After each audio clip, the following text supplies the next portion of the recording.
Hello, everyone. It's Monday again. And you know what that means? It's only time for the best racing league in the entire universe. Welcome, everyone, to week number 3 of season 17 of the Blackout Racing League. Tonight, we head over to the calendar. And here is the calendar, and my God, doesn't it look beautiful. We're at week number 3, obviously, because I said it. Weren't you paying attention? 7th of October today. It's October. Hell.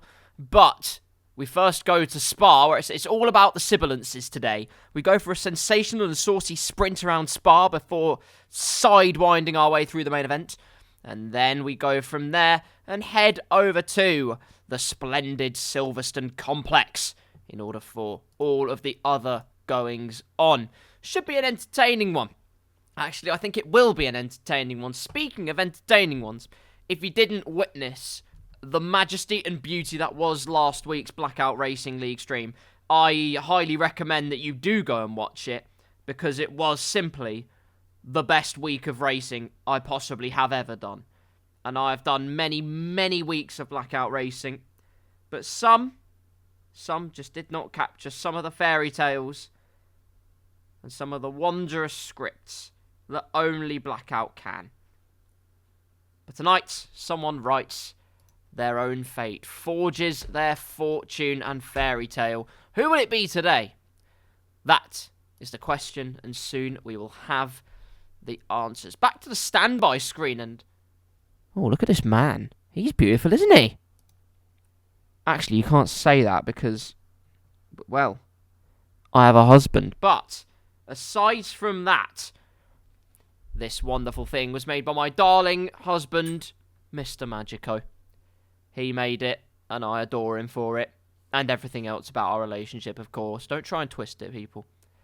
But a Spa Sprint is on the cards, and as you can all see, we have the finest drivers in the business, raring and ready to go. Not only that, we have got the fast boys back this week, and a lot of them. We have got Sir German, Timalele. We have got the Man Mountain, the Greek god Zeus, whose number corresponds to some heinous amount of points he's scored in the league. I don't even know anymore. We've also got Terziak back, the Flying Scotsman, the Three Musketeers, and the main trend, of course, is they all begin with the letter T. So, there you go. Like I was saying, if I highly recommend you go and watch last week's Blackout Bonanza, because it was, honestly, it was thoroughly enjoyable from start to finish. I can't really put it any other way. All I can implore that you do is go and watch it.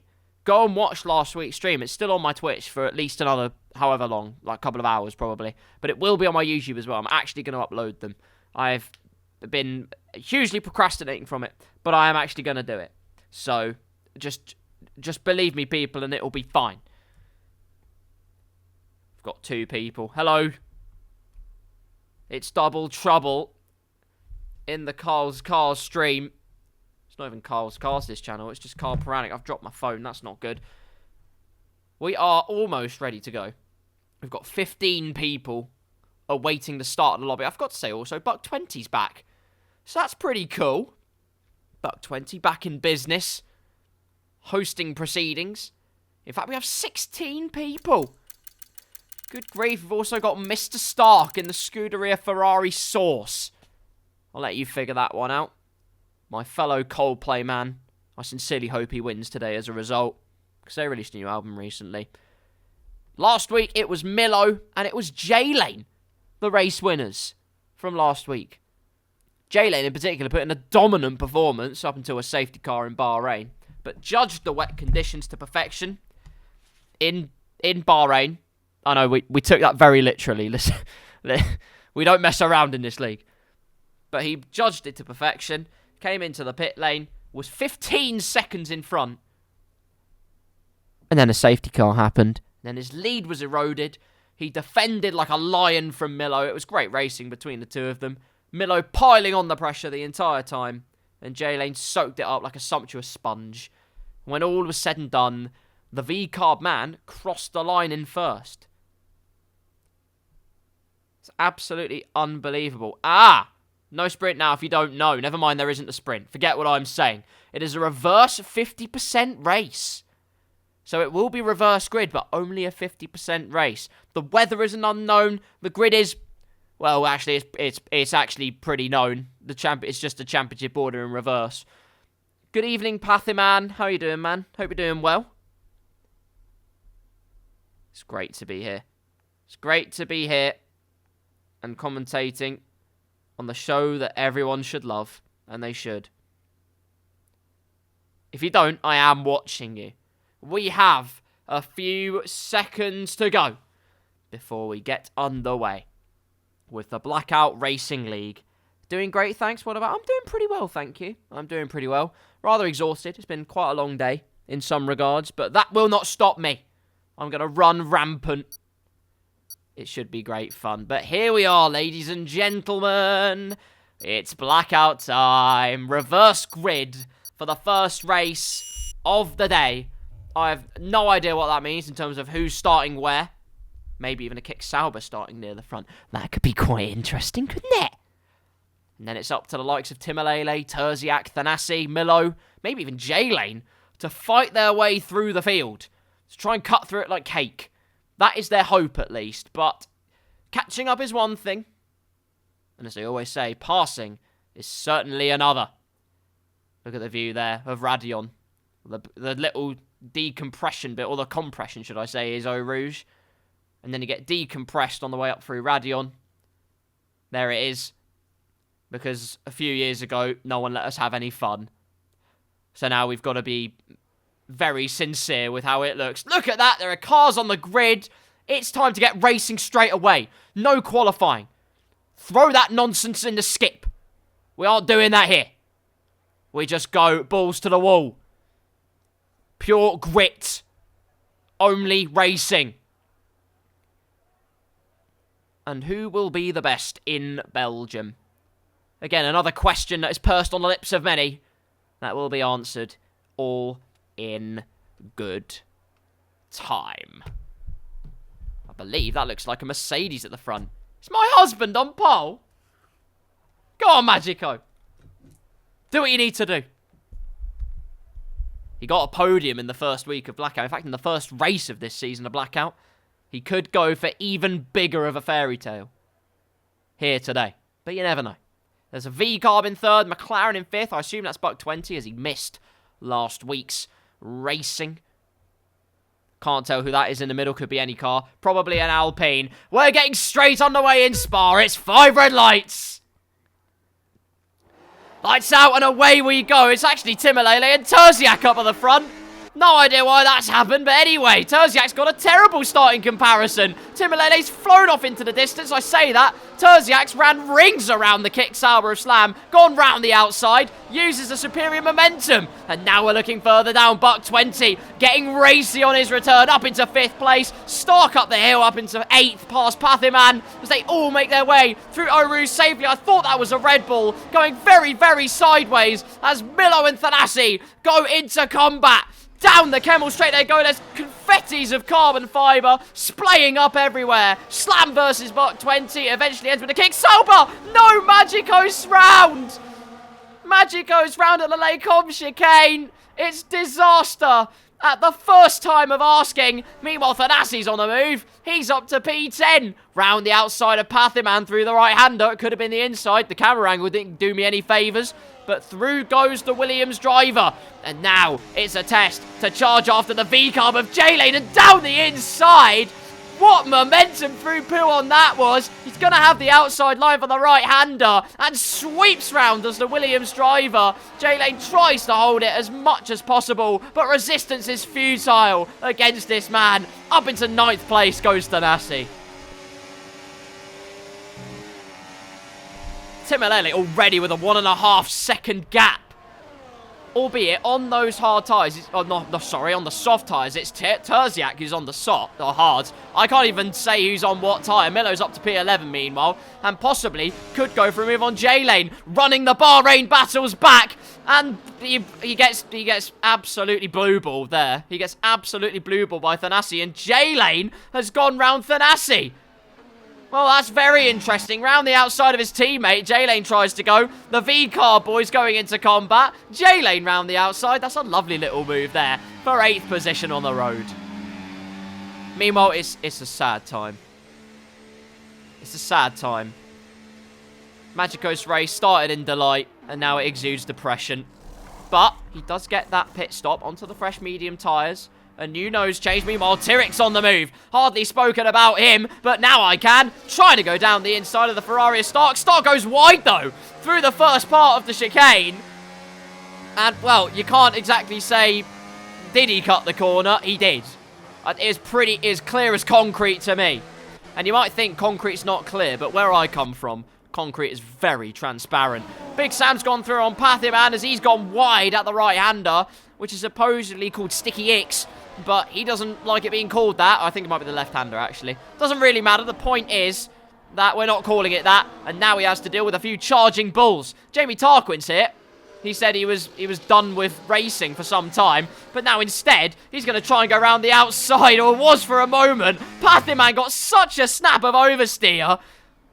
Unbelievable save. Credit where credit's due. Meanwhile, there's stuff going down. The order Buck 20's in the wall. Or is that a half spin?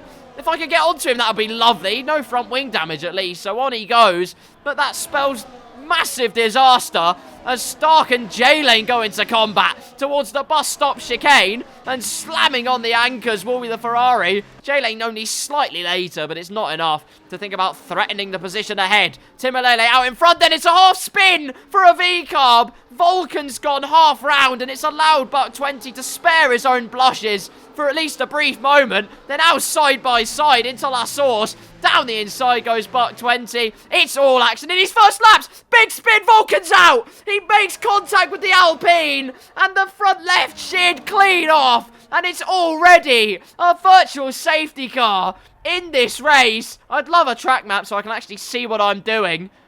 Goodness gracious me.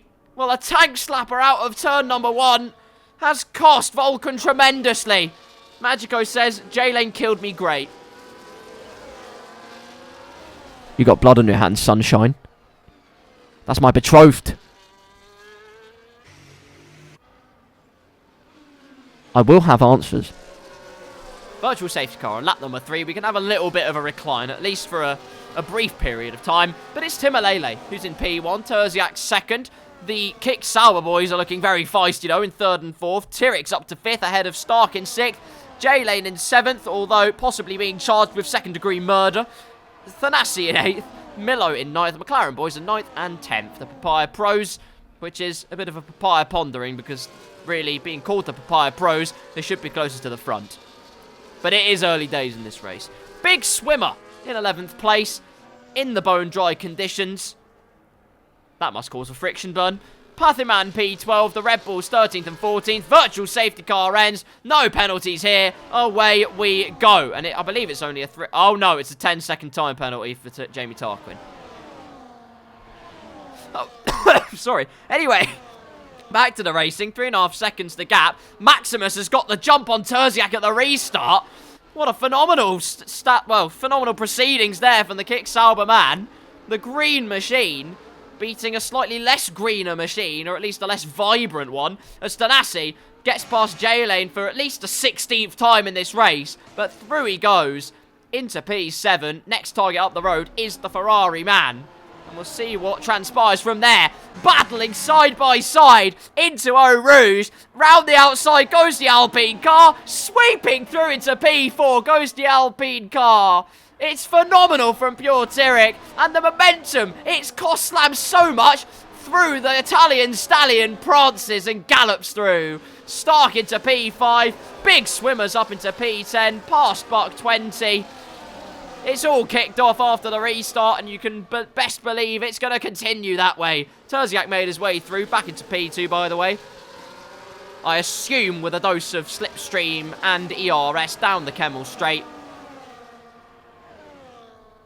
where he careered past the Kick Sauber, and now, instead of looking forwards, Maximus has got to be very wary of his diffuser, because someone trying to dig into it is Pure Tyrrell. Not really legal on the racetrack, but can I just preface at this point? Oh, good God, Thanassi's into P5, people. I would start worrying. I would really start worrying if I were you. Anyway, back to Tyrrell. Can I just say, remodeled Spa looks absolutely beautiful. It is genuinely gorgeous. You cannot beat it. If there's one thing they did right in F1 24, it has to be that. And that is really a small mercy, because there's not a lot else they did a lot better. Tyrrell thinks about going down the inside, certainly feints an avenue, or tries to carve out an avenue while piling on the pressure. Doesn't work out that way, unfortunately for him. J-Lane also looking to put the pressure on Slam up ahead. As Thanassi goes into the 1 minute 46s. And that makes me feel slightly sick, I'll be honest. I'm not sweating out F1 24. Don't ask me to. Tyrrell's going into combat again. The dynamic duel continues between the green machine and the French connection. Except Tyrrell, I don't think, is French. But down the inside, a dose of DRS. Maximus has it too. But with the helping hand of ERS, Tyrrell is through into P3. The podium positions beckon for the Alpine driver, who looked so quick last week. And is going to use that pace to great effect here at Spa. Thanassi, though, on the move. He's on the move. He's within half a second of Maximus up ahead. And I think we'll get a visual cue pretty quickly of just what his pace is like. Through pit on he goes. Changed down to the gears. Other than that, probably mostly flat out. Who knows? Doesn't have to be overzealous at this point particularly. He knows he has incredible pace. But he doesn't have to overstep the boundaries. He doesn't have to risk pushing the limits of his car. Patience is a virtue in this particular instance. And he will use that patience to peerless perfection. McLaren men, though, down in 9th and 10th, albeit Milo has got a front row seat and a golden ticket to the fight up ahead. Stark, Slam and J-Lane are going jostling for position. And Milo could mount a challenge here. No moves being made into the bus stop chicane. Someone who might be making a move, though, is Jamble. Round the outside on the hard compound tyres. Xbox versus Xbox. And Jamie Tarquin, what was P12, is now P11 for the Red Bull man. Next target up the road for him, of course, is Buck 20. But Tyrrell is looking to make even bigger ascendancy.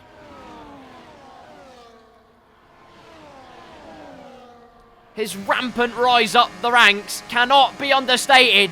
Through goes the Alpine man. Into P2, past Terziak. The hard tyres certainly haven't hit their stride just yet. And the Alpine man is up 5 positions and into P2. However, someone is up more positions is the man in P5. Still just biding his time and waiting for these 3 up ahead to squabble amongst themselves a bit. Not losing an insane amount of time to Timalele in P1, albeit Timbo, in a world of his own, has got a gap of 4.5 seconds almost to the Alpine behind.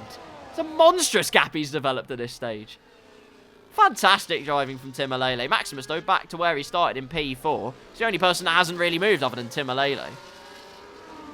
He's thinking, what the hell's happened? Why can't I have some movement? Let me tell you, matey boy, I have a feeling you're about to. Milo's up into P8, though. I've missed the move completely where he's gone past J-Lane. On board with the McLaren man, though. Has plenty of battery to boot. And will possibly deploy that battery as we go down towards Blanchimont. Here on lap number 6. Closely approaching lap number 7 in this race.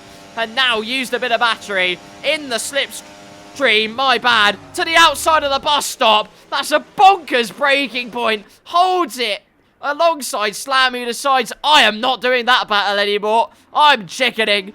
Down into the pit row he goes. And actually, I think I saw someone else dip in. It's Buck 20, who's gone straight in for a pit stop here on lap number 7. Milo says, thank you very much. I'll accept that gracious gift. Into P7. And now, using the deployment of DRS and the exponent of ERS, he will express his further desire to ascend up the ranks and move up, surely, into P6. On the inside at the Kemmel Straight, a defence put up by Stark, but surely resistance is futile. Goes wide at Lecom again, but through goes Milo, sweeping into P6, and Maximus has made a mistake. Up ahead, brief yellow flags, and someone going for a trip through the sandbox.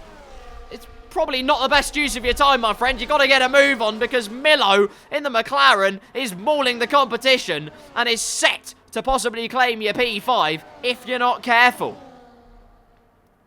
Terziak wasn't done, though. He's gone past Tyrrell again. Saw on the left side. I just didn't comment on it. It's unbelievable. Jamie Tarkin and Big Sam's battles continued. Actually, Pathiman's caught up to the back of it. He's developed the rhythm and he's running that rhythm to good effect.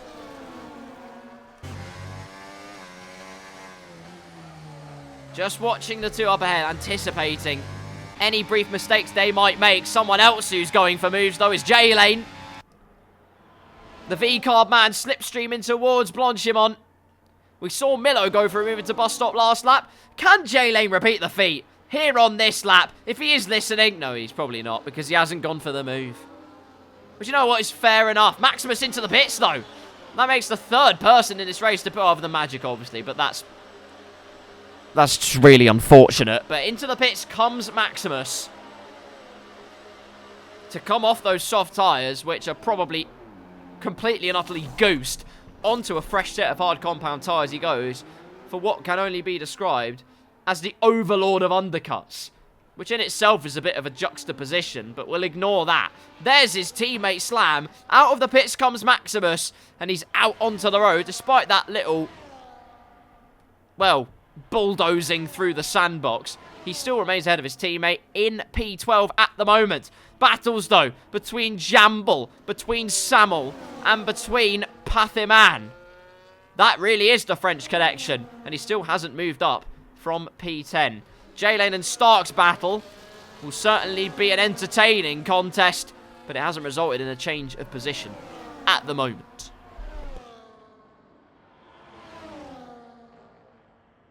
Lap number 8 of the Belgian Grand Prix. Your leader, Timalele, is almost up to a 4-second gap out in front.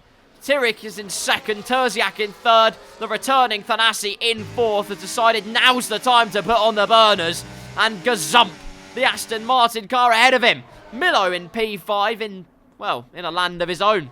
He's loving life. J-Lane in 6th. He's got past Stark, but for how long? Stark's in the slipstream, deploying ERS to the inside of Blanchimont, past the crash site of Luciano Berti and Mr. Eddie Irvine back in 2001.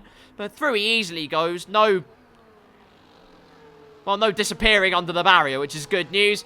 As Stark goes through into P6, J-Lane says, God has spoken. And he has called upon me. And actually, he's told me that because I lost that position into Blanchimont, maybe changing the tyres is a good idea to spice up my life.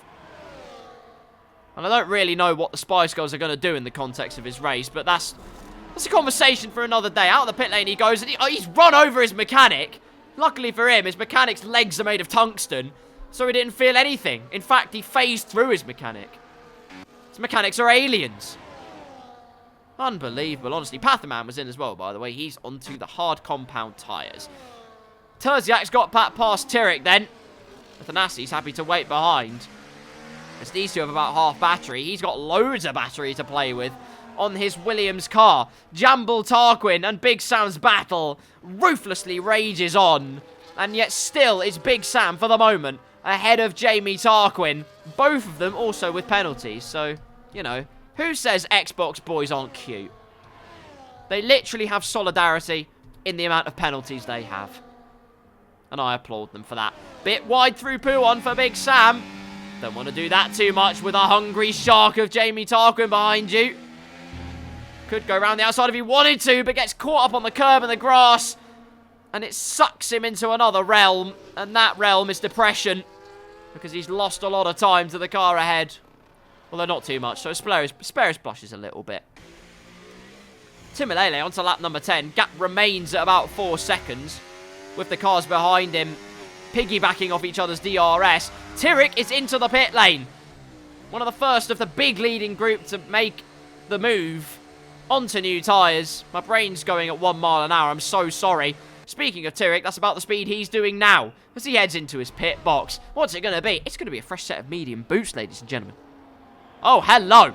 Milo's in as well. I can assume that'll be mediums. They've managed to get the softs to lap 10, so kudos to them. That is brilliant tyre work from them to keep their longevity going.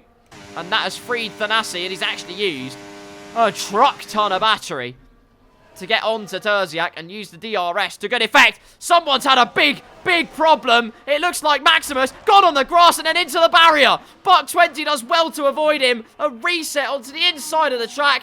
Pathiman will be easily clear of him, though. There was acres of space and hours of time for him to react to that. But it's disaster for the Stabilo highlighter car, who now only has half a nose, which makes Voldemort still saddens him, actually. He only accepts people with no nose at all. But there you go. No matter, my words can't be any consolation. So he has to saunter his way back to the pit lane. Battles between Milo and J-Lane to come, though. Mediums versus the hard tyres. In terms of who's made a stop, J-Lane made the stop 1 lap earlier than Milo. Lost a bit of time behind Stark, so actually catching up to the back of the McLaren man has done him a world of good. DRS can only help you so much, though, if you're up at the front. Hards versus softs when they're 10 laps old. It's not even a contest. Even Thanasi on the soft tyres can't really put up a resistance. As a result, he's into the pits, and so is Timalele, who lost 8 tenths on the last lap. to Terziak on those hards, and now makes the call to go onto the mediums. Can he get ahead of Thanasi? Nope, they phase through each other. That's an unsafe release from the Mercedes crew. That's at least $1 trillion fine, and the slap on the wrist. Meanwhile, Thanasi's out of the pit box with no hiccups. He's onto the medium tyres. Timalele, by the way, did I see him go on hards? Oh, no, he didn't. He went on mediums. I thought he went on hards for a second. I had to double take. No, mediums. Sensible choice. Out of the pits comes Timalele. Jamie Tarquin just behind. Might fancy a little bit of a fight. He'll feel like this is where he deserves to be. DRS wide open, but he's got, well, as much battery as my Furby. And I haven't used that since I was 6, so that can give you some perspective. It's probably corroded. Timalele remains in P2 then. Someone on the move, though, is Milo. Down the inside into Laycom with the boost of DRS at his disposal. Easily and comfortably through. Yellow flag. Oh, no.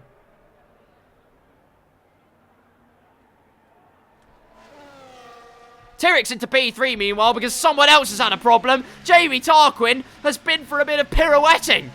And while the new series of Strictly Come Dancing is on, and it's at least a 6 out of 10 from most of the judges, Craig would still give it a 1.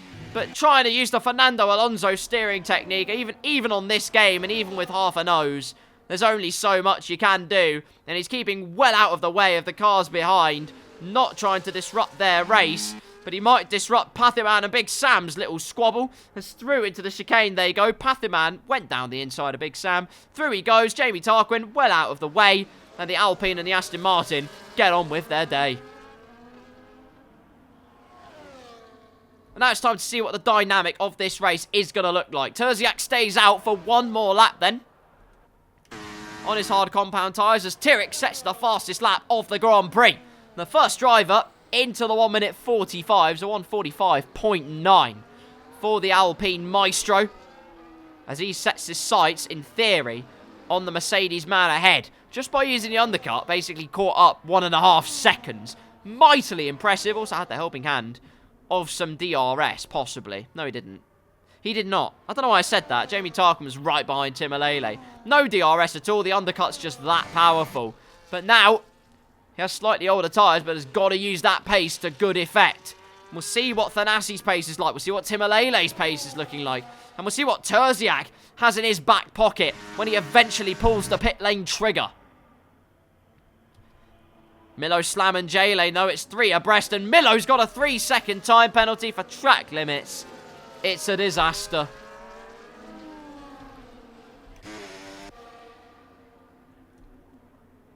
Magico staying out, though. Maximus out. Has Maximus got a full front wing? He does indeed. He's trying to catch up to my husband. Unbelievable. The biggest battle so far is this battle. It's either that or Stark and Buck 20 just behind them.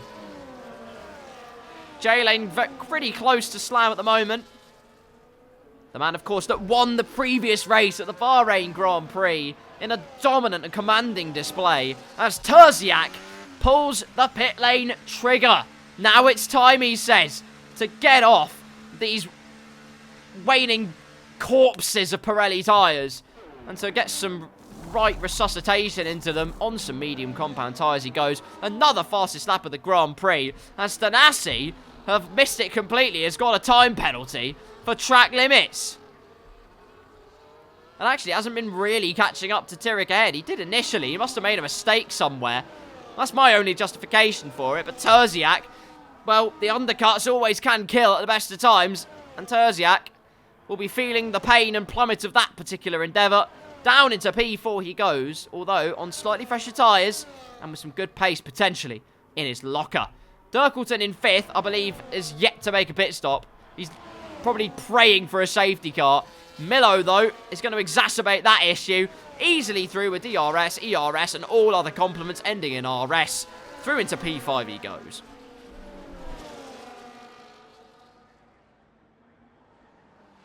The gap continues to come down. Little by little, bit by bit. Tyrrell versus Terziak. Tyrrell versus Terziak, my apologies. It's Tyrrell versus Timalele. It was Tyrrell versus Terziak earlier on in this race. It might well be Tyrrell versus Terziak at the end of this race. Don't forget, there's about 3 laps difference. And I say about, there literally is 3 laps difference between Tyrrell and Terziak's tyres. Terziak with the most freshest tyres on the grid, blood. You get me? 1.3 seconds the gap then. Tyrrell not opting to use ERS. He's just catching up by driving his own race, which is good news for him. Through the bus stop chicane they go for the 13th time. And then, obviously, subsequently, onto lap number 14. 1.4 seconds the gap. Thanassi's woken up. Fastest lap of the race, a 1:45.6. And his chase very much continues. Terziak getting his tyres up to temperature and now deciding to apply some of that pace. Hurling the battery on as he descends into Eau Rouge and then ascends up Radion and onto the Kemmel Straight. I love the remodelled Spa as Jamie Tarquin gets past Mr. Magico into P14. And you might be thinking, well, that's not very important, is it? Well, every point counts in Blackout. And it actually does, because points are awarded from 1st down to 15th. As J-Lane gets past Mr. Dirkleton round the outside at the Lacombe chicane. Significantly fresher boots. And fresher boots means a bombardment of overtakes. Especially if you're on the receiving end, which is quite sad. But through into P6 he goes. J-Lane running a very good race as well, it must be said. And that's being somewhat shadowed by the fact, of course, that the 3 Ts are back in town. But J-Lane and Milo driving good races in their own right. And we cannot understate that. Let's be quite clear. Up at the front, though, the gap's getting closer and closer to DRS. If I was Tyrrell now, I'd just deploy a bit of battery. You can tell Timalele's not using it. Force him to use a bit more. Make his life hell. Although probably don't listen to me. Although I was champion in season... Now maybe do listen to me. Lap number 15 of the Belgian Grand Prix. Timalele leads. The gap is nearly a second. As Terziak... Oh, Jesus. Terziak gets a 1:45.0. That's quite a statement lap time. As he looks to get back up to what he believes is his rightful position of P2 on the road. Up the hill, through the Kemmel Straight. And the next person to overtake the ailing Dirkleton will probably be Slam. And he's going to go for it into Eau Rouge. Don't you dare, son. It's going to end in tears. And he thinks much better of it. As up the hill they go. Dirkleton basically lifting off at will. Resistance is so futile. As through goes the Stabilo highlighter car. A 3-second time penalty for Pathiman. 3 cheers for Slam as he moves up into P7. It was a promising start for the Kicksauber boys. Maximus, of course, we don't talk about that. But Slam running a solid race out in front. And any effort Tyrrell did to try and catch up to Timalele and put him under pressure could well be nullified. It's a 3-second time penalty. Oh dear. But crucially for him, he is within DRS now.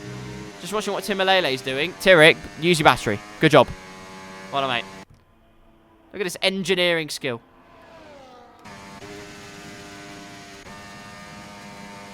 Timalele used the battery as much as possible.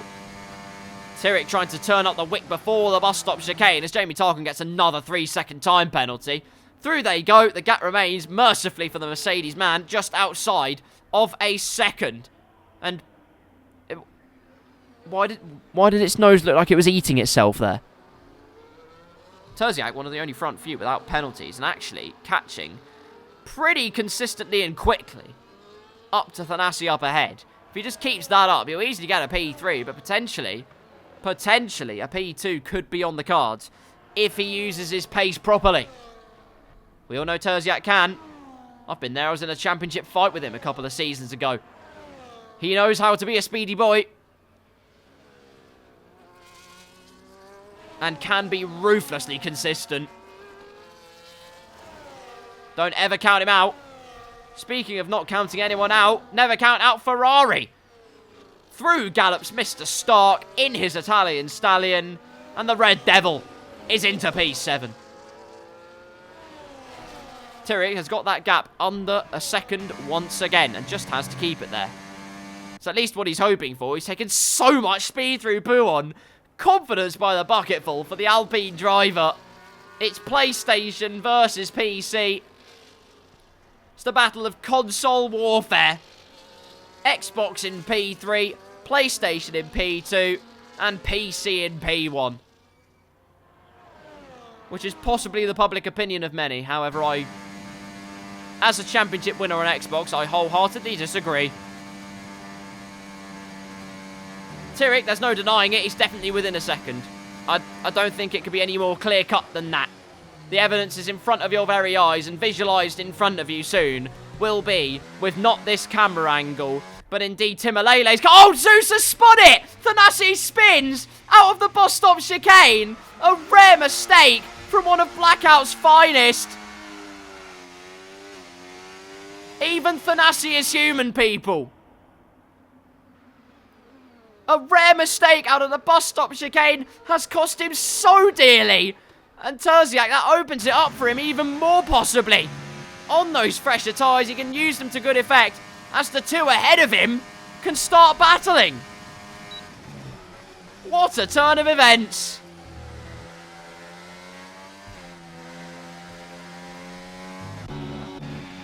Dirkleton might not have pit, but he's actually kept up with Slam extremely well.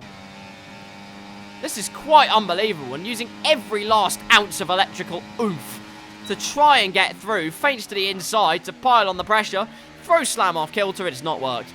Slam has unleashed the Kick Sauber sponsor, and off he goes into what would have been the sunset, but unfortunately the Belgian Grand Prix not held at sunset, so stick that one in your pipe and smunk it, people.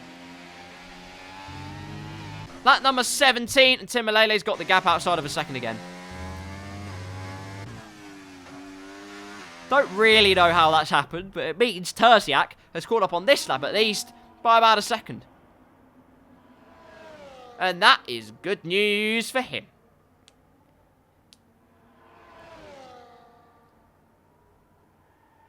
The green machine is on the move then.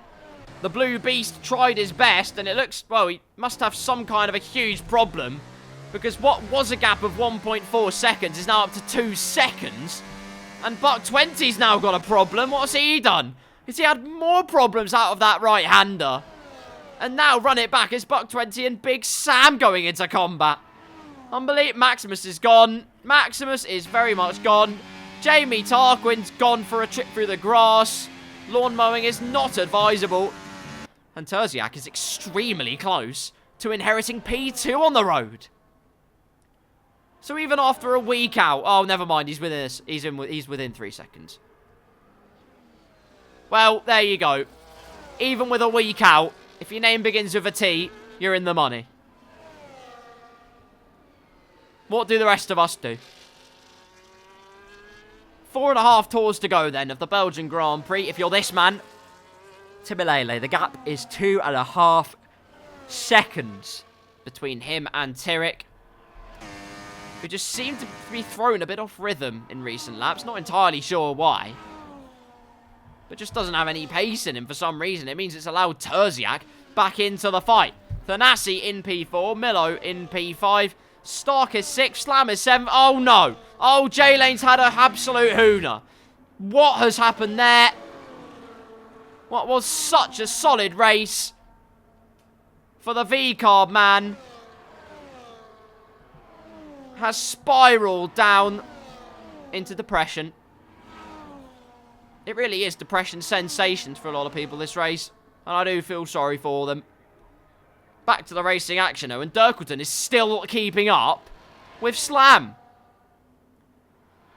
Considering the age of his tyres and the fact they are now practically extinct is actually admirable from the Red Bull man, who looks to continue to have a good little scrap out there and provide fiery and furious fun.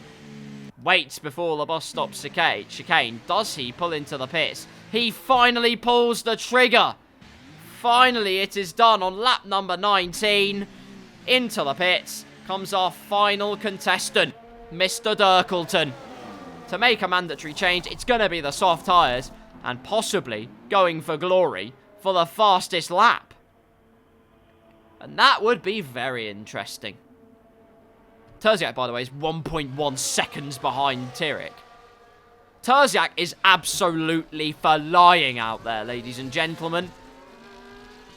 And that is all I'll say. Lap data. Well, I don't want lap data. What am I looking for? I don't really know. Gap. There you go. There are your fastest laps of the race, since I now am understanding, gradually, what all the keybinds are doing. By the way, Magico's 4th. I know the timing screen says he's 15th.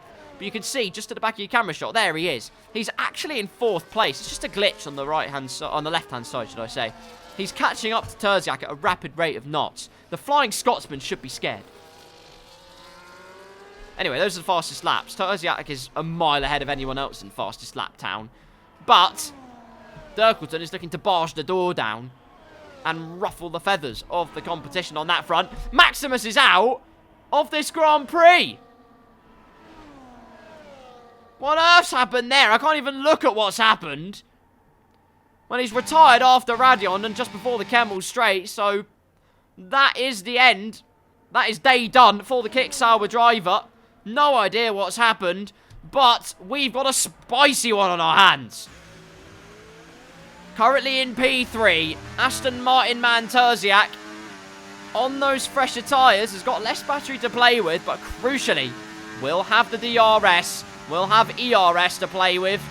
Then he can try and put the pressure on Timalele up ahead and get up the road. Uses the ERS, has DRS, is gaining some more. Gazumping the Alpine down the inside. Terziak goes before the apex is even met. Terziak ascends into P2. Only one car now stands between him and the greatest honour of all at the Belgian Grand Prix, but he's got a mountain to climb to achieve it. Patherman with another 3-second time penalty, by the way. Here in penalty parlour, this is what it looks like. It's buck 20. Gets past Big Swimmer there with the dose of DRS. Lovely stuff. This is what the penalty parlour looks like. 3 seconds for a lot of people, and then you have 2 drivers who are repeat offenders of the corner cutting, which is ultimately what lands some people in prison, if you understand what I mean. But 6 seconds worth of penalties for the French connection in P11 and Jamble in P13. Unlucky for some, and he's added 6 seconds onto his race time, so it's even more unlucky. And that is not fun. Almost 2 laps to go then of the Belgian Grand Prix. And it's the battle of the Big Bs. Big Sam and Buck 20 fainting to the inside. Big Sam again trying to get Buck 20, basically scare him offline and open up an avenue and carve his way through. It's not happened there, but he's putting on a great show, this Big Swimmer. Both of these drivers are putting on a great show. And J-Lane has joined this battle again. Has had to make his own momentum again. The fall always quicker than the climb is in the battle of psychological warfare. But once you work your way up again, you end up at such a strong point. And that is all you need. Tyrrell has DRS and possibly looking to make a move on Terziak, but no, he does not. He does not do that. And it is all stations resumed as we carry on. Big Sam, though, what's he up to? Up through Eau Rouge, and it's not been the greatest corner of Eau Rouge, I will admit. J-Lane's using all of the battery. The Energizer Bunny's dead. There's no resuscitating him, but Big Sam's got enough battery to cook up a salmon. And so he's absolutely charging towards Buck 20. Good Lord Almighty. If you ever needed a depiction of how strong Slipstream and DRS is on this game, that was it right there. J-Lane going down the inside of Big Sam, though. Into the right-hander. Haven't seen many moves here this race. And now has the outside line for the left-hander. Possibly going for a sensational switchback. Unfortunately, it remained rather simple for Big Sam to defend. Through Pouon they go. Timalele about to cross the line. He's just at the bus stop chicane to possibly go on to the final lap of this Grand Prix. Someone know who's making the moves. Could be Tyrrell into the bus stop chicane. Terziak, the last of the absolute late breakers to just keep P2 in his possession. And it will be a huge dogfight until the end of this race between these two. Through La Source they go for the final time then. Well, Sio comes out on top on this particular battle, but the man at the front has been peerless. He's been absolutely astonishing this race. Timalele returns to the Blackout series in what was a reverse grid. Well, a reverse grid rundown, and he's run rampant in this race. Yellow flags behind, the Red Bulls had a problem. Tyrik's looking to re-inherit his P2. Round the outside he goes, leaves some space, lads, just about. Bit of wheel banging as they head through the right-hander. Up on the curb goes Tyrik. It just scuppers his momentum. The most fractional of amounts, but it's enough momentum to allow Terziak to make his way through back into P2. But here is the man of the moment.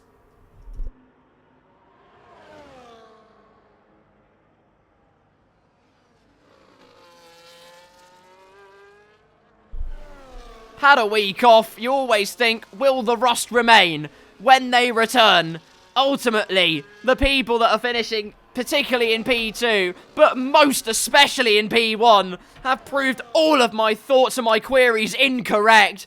Timalele has proved tremendous here at Spa and only has a few corners between himself and another win in the Blackout Racing League. It has been a dominant display from start to finish. The Mercedes man returns to the top. Timalele wins the Belgian Grand Prix. Terziak will come through to claim P2 on the road. Tyrik in P3. Magico P4. Okay, fine. Thanasi in P4. Milo will soon to be next to be crossing the line. That's a tongue twister, and probably not how you say it, but he will comfortably have P5 in his possession. Stark comes home, the Italian stallion in P6, Slam in P7, and we wait to see what happens between Buck 20, Big Sam, and J-Lane. In the end, it's Buck 20 in P8, Big Sam 9th, J-Lane in 10th. Pathiman comes home to take P11. Dirkleton crosses the line for P12. Make that P11 because he was a clean boy. So good job, Dirkleton. And now we wait. Jamie Tarquin, this is your procession. This is your moment. It's time for some showmanship, lad. Maybe some possible extra points in it. If you do a nice Tokyo drift at the bus stop chicane, you're probably not even listening in. But the point is, if you are listening in and you do end up completing this, well, I suppose egregious assignment, but if you do complete it, there will be many, many nugs heading your way. Probably not, though. Through the bus stops again, Jamie Tarquin goes. And again, another man of misfortune. Same with Mr. Magico in P14. Jamie Tarquin's been through it this race, but still will cross the line to claim a helpful couple of points for the Red Bull outfit. And so, race 1 is done. The Belgian Grand Prix has been put behind us. Driver of the day, according to the game, Mr. Milo. You can't ignore the dominant display of Timalele, though. He was absolutely on fire here in Belgium. Actually, no, he wasn't. If he was on fire, he wouldn't have made it to the end of the race. So how about that?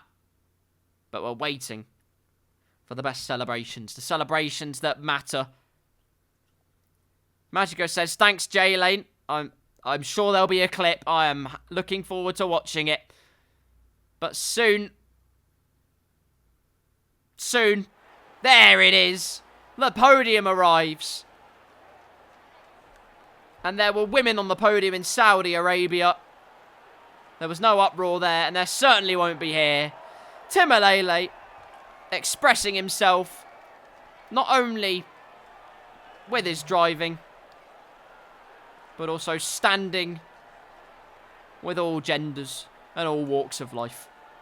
So well done, him. I don't even know what I'm saying. Timalele, tremendous display, mate. Well done. Terziak and Tyrik as well. What a show you've put on.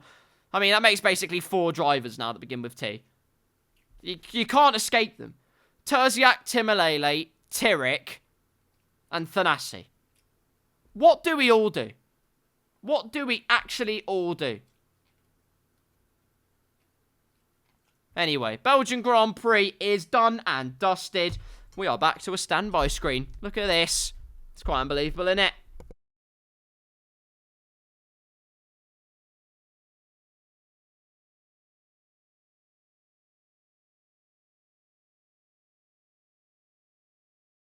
Belgian Grand Prix.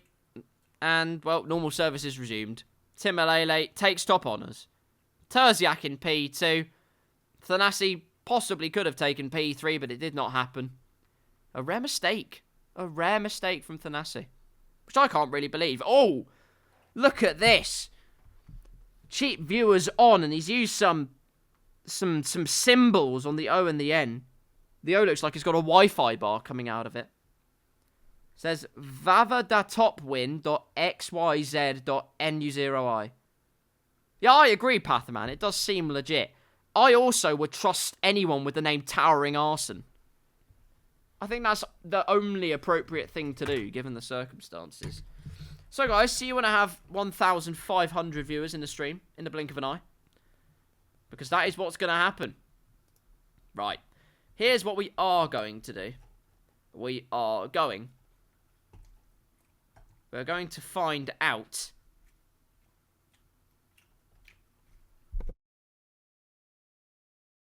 We're going to find out if there are any clips going on. Poor Stark is still ill, by the way. The poor guy is coughing into his headset. Bless him.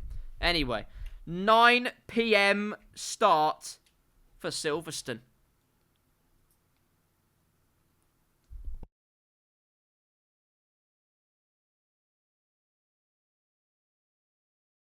So we have about 7 minutes to kill. 7 minutes of our time to kill before we head on to the next race of the day, which means Blackout drivers. You know, if you just want to like give me content and you know, just like give me clips so I can show the world and we can all have a nice laugh together, that would be absolutely lovely. Do you know what? Actually, I've got a plan. People. Actually, no, I don't. I was going to say I'll just go and do a lap of Silverstone and see how I do on a controller, but I'm not going to do that because I don't trust myself enough to do it.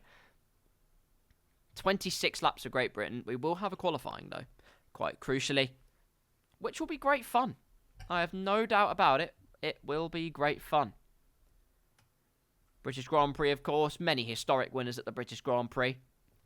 I remember last season's British Grand Prix. Last season's British Grand Prix, Stark almost won it. It was unbelievable. The battle between him, Thanasi, and I think Timalele. It's either Timalele or Terziak. My memory escapes me, but the point is, it was a great battle. Stark held the lead for so long, and then the last lap came along, and it fell away from him, which is rather unfortunate. But when push comes to shove, the British Grand Prix doesn't disappoint. It was actually host to one of the first 100% race things, which is quite unbelievable. Back in big old season number 15, 100% race, round Silverstone. Who qualified on pole position? The only driver to get into the 1 minute 24s. Answers anyone? It was me. And who won the 100% British Grand Prix? It was actually Dirk. No, it was me. I won. It was a good race. It was actually a really good race. It had everything. It had weather. It had safety cars. And actually, during the rain, Thanasi probably could have got me. I was not very good in the rain. I was horrendously inconsistent. Got better as the stint went on. I grew into it. But, you know. Thanasi is a quick boy. A very quick boy. Don't sleep on him. Actually, don't sleep on him. He didn't give you permission. That's really rude. Don't do that. Honestly.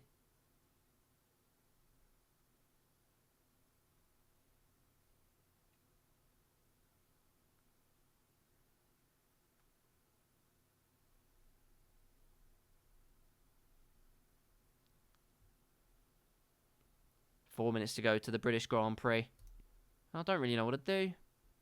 It's quite sad, isn't it? If only there was another game or thing I could do to pass the time.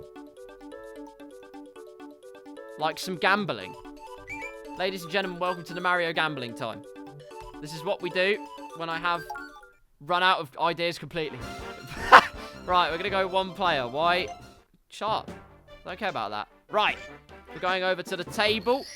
As always, it's a battle between the worst crook in New York City. His name's Luigi.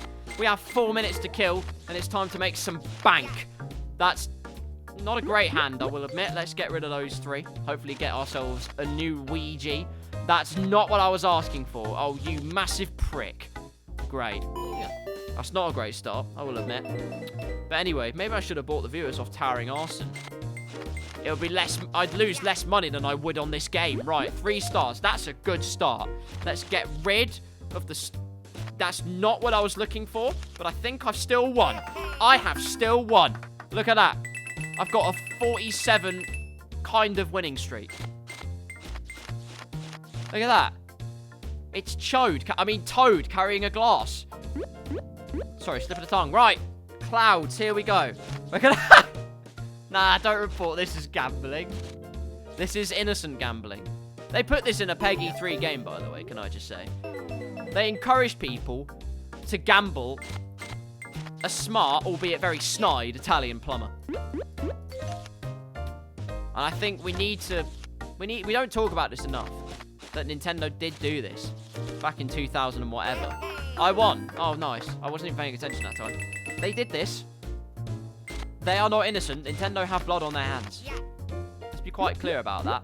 Stars. Give me stars. Yes. 3 stars. You don't want it, Wazuk. You monkfish. I hate Luigi. I'm kidding. He's like my main on Mario Kart. What are you giving me this time, Luigi? Okay, you probably took my hate comment a little bit seriously. Please just forgive me. Right, 2 pairs. Come on. We can do this. We can win. Shove that in your blowhole. I mean, yeah, good game, mate. Well done. We've got 2 minutes. Time flies by when you're doing Mario gambling. Right, flowers. Come on, I need flowers. There's one time I don't need shrooms. I said there's one time I don't need shrooms, and you gave me shrooms. And now you've got Mario's horizontally challenged head on my screen. Great. Next. Flowers again. Luigi, if you give me shrooms one more time. No, okay, good. Okay, you did give me a shroom. I almost didn't forgive you, but you gave me an extra flower. So I'm gonna win. Great. That is just fucking excellent. Stars, come on. I ain't losing this time. This is This is the only content you were looking for on the Blackout Racing League. 3 of a kind! Shut up! You're nothing. You might be less horizontally challenged than your brother. But... actually, I'm not going to say that. Luigi, I need more of your head. Wait, no, pause. I didn't mean that. Oh, I've lost. Yeah, great. Is it... it's just a kick stream. I haven't announced a sponsorship deal yet. Oh, that's J-Lane telling me to stop doing... that's J... Right, that's enough gambling, people. Stop. We're not doing gambling anymore. Let's go. We're back into doing the British Grand Prix. Here we go. I'm already there. I was just too engrossed in... Actually, I can't say that. I will actually get too engrossed. Love you too, Milo. A quarter of a minute to go, and then we get underway for the second spectacle of the night. The British Grand Prix. For those of you thinking I was hurtling insults at a virtual Italian plumber before this point, I don't know what stream you're watching, because that's obviously not allowed on this platform. So you can't have watched that. Jimmy Lane to DNF at Cops. Oh dear. Well, J Lane, the gauntlet's been set.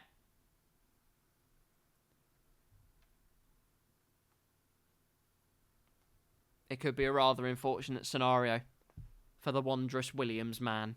The British Grand Prix, another track that actually received a lot of relative updates in terms of F1 24's track updates thing. I believe the version they were using beforehand, even in F1 23, it was one from, what, 2018? Maybe even earlier. Can't remember specifically. But they have updated it, you can see. They've got some nice sausages on the inside of Luffield, to name but only some of the things that they have done to update.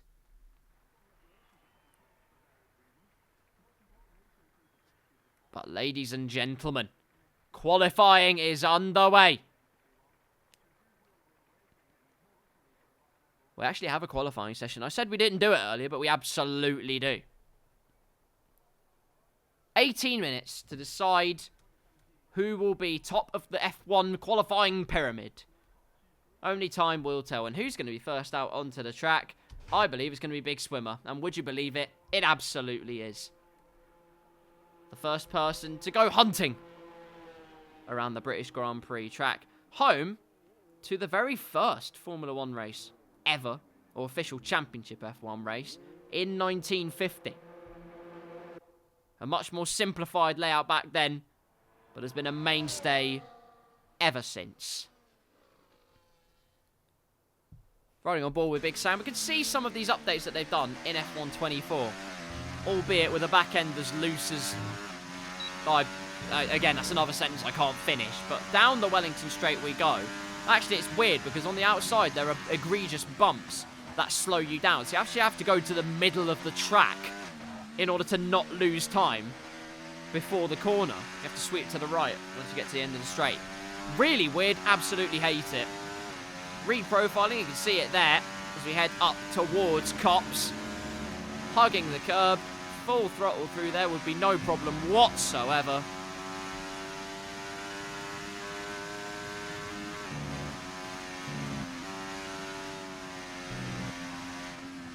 Through Maggots and Beckett's. Quite possibly one of the most famous corner complexes in F1 history. Be hard pressed to find one more famous. For instance, the Ascari chicane.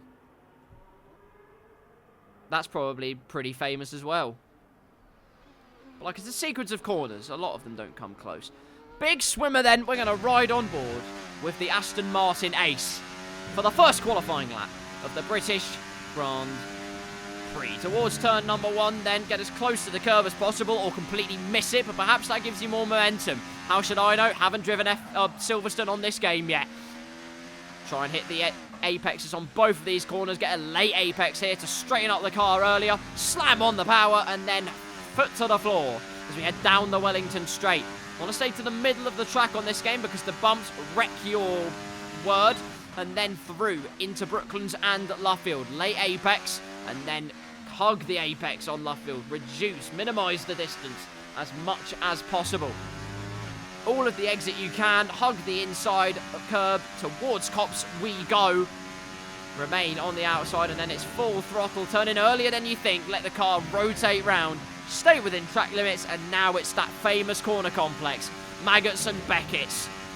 Full throttle through, probably on these first 3 corners, and then hitting that last curb on the power, and then it's just the hanger straight and DRS between you and the final few flowing corners of the British Grand Prix. A purple sector 2 for Big Sam, courtesy of the fact he's the only one to have done a lap.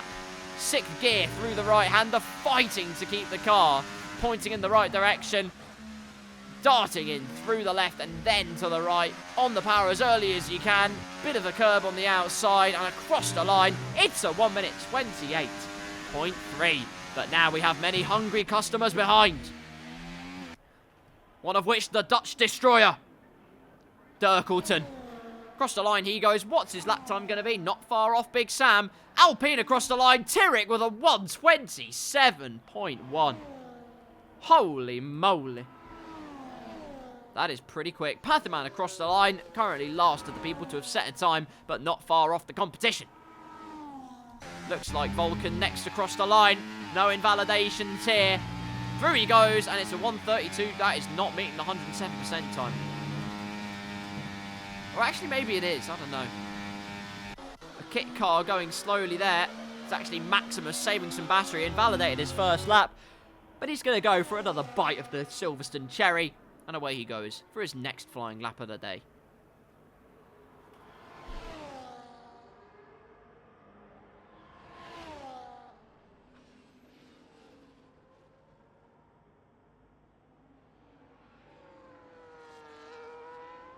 No invalidation so far, which is good news. But there's another Red Bull on the move. It's Jamie Tarker. He's validated, but it is an outlap at least, so it's not all bad. Millo's just exited the pit lane. He's on for a Silverstone slobber knocker. Buck 20 is also about to cross the line to start his first flying lap of the day. Slam will be next. Is there actually anyone on a lap? No. Dirkleton into the pit lane at 175 million miles an hour. J-Lane's on an out lap, so he won't begin his flying lap. Pathyman is going down the hangar straight and saving a lot of battery to boot. As through goes Vulcan, and he actually might be on a flying lap. Ladies and gentlemen, we're going to see action. Through the left-hander, brake as late as you dare. Dart one way, then the other. Pedal to the metal. Hug the inside, across the line. Much more like it. Much more like it, albeit still a second's worth of a gulf to Pathyman up ahead. Maximus didn't want it. He actually invalidated and he's into the pits. Slam is only through Luffield. Stark is on an out lap. Who's actually on a lap? The answer is probably Buck 20. He's on a lap. Jamie Tarquin knows the first up the road to be on a lap. Purple middle sector. It's more like it from the Red Bull man. Perhaps the reverse grid race ruined his runnings in Belgium. Here in Britain, though, greener pastures await, possibly. 2 corners to go for the Red Bull man. Let's see what marker Jamie Tarquin lays down in this qualifying session. It won't be a 1:27. It will be P2 on the road, though. A 1:28.354. Not too far away from his old Xbox mate, Big Sam. But quickly relinquishing Jamie Tarquin of P2 is Buck 20. 1:28.0. Who will be the next to breach the barrier? It won't be Slam, but he is very close. Only a 10th off. Where's J-Lane? Through the final 2 corners. Towards the line he goes. There's your next driver in the 1:27s. It's Jimothy Lane. He might be DNFing into cops, according to some sources. Can't tell you who it is. But he is the next driver to breach that brutal barrier. Vulcan on another lap, by the way, keeps improving. 1:28.8. He's now up ahead of Pathyman. Has adorned the number 5 on his car. One of a much beloved Sebastian Vettel. Some rumours abound that he might have come back with Red Bull. I knew instantly it would be absolute rubbish. Vulcan actually using the faster line there, unbeknownst to some people, to hold the inside. And Maximus actually used some slipstream to get his way through faster, albeit on an out lap, but you know, every best foot forward. Across the line, Milo goes. It's a 1:28.3. Across the line, Thanasi goes. And it's a 1:27.5.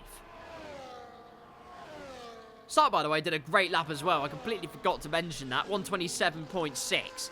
Up into 3rd place. That's 4 drivers now who have made it into that 1:27 mark. So well done them. That is mightily impressive.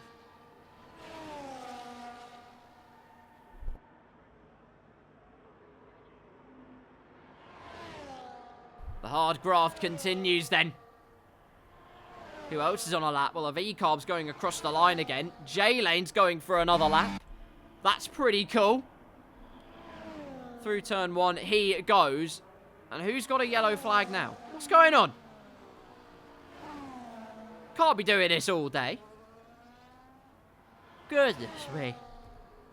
Magico's on a lap, though. Mercedes man makes his way round Stowe. Car complying beautifully with the aerodynamics. And then it's just the final 2-ish corners to go. Lock up into the left-hander. Through the right-hander he goes. Slam on the power. And then across the line for Mr. Magico. It's 10th place for the time being. A lovely, neat little lap. Buck 20 says it would have helped if I pressed that overtake button. You know what? Touche. Terziak's into P2. A good way to open up his account, but Tyrrell still has a 2/10 gap and looking to build that margin. A purple Sector 1 is a good step in the right direction. Derek Dirkleton, meanwhile, moves up into P8. A lovely little lap from him. V-Carb man of J-Lane possibly on the move, but he's 2/10 down and invalidated. Let's see what Tyrrell can do. Full throttle, full throttle, full throttle. Slight change down and then onto the hangar straight. He's up just under a 10th. It's marginal findings that Tyrrell is applying to his lap in the Alpine car.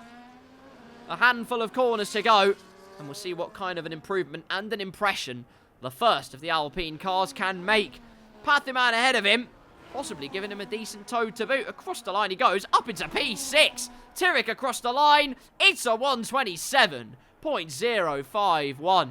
Keeps that improvement from the end of Sector 2 all the way to the end of the lap. Still, the 1 minute 26 barrier is yet to be breached.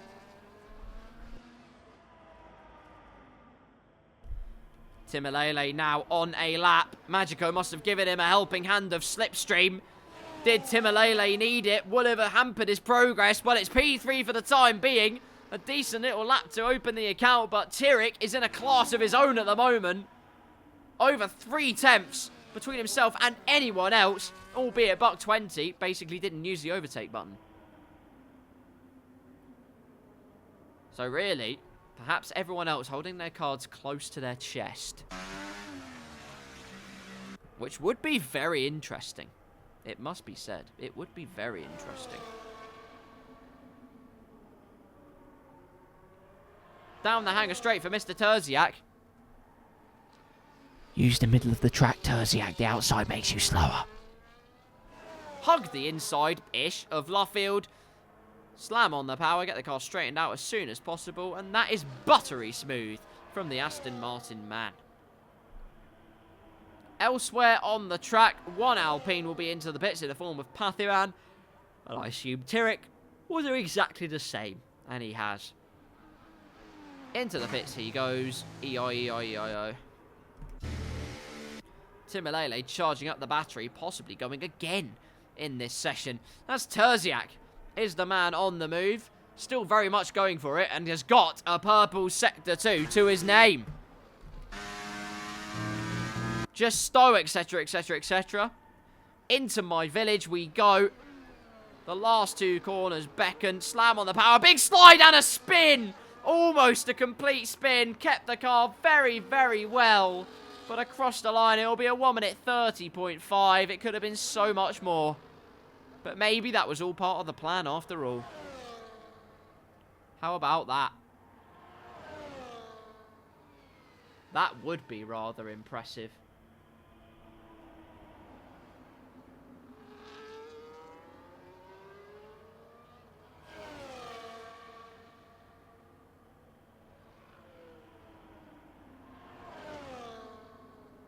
We're approaching the end of this qualifying session then. The lap times have been flooding in. Absolutely relentlessly. Got Stark on a lap at the moment.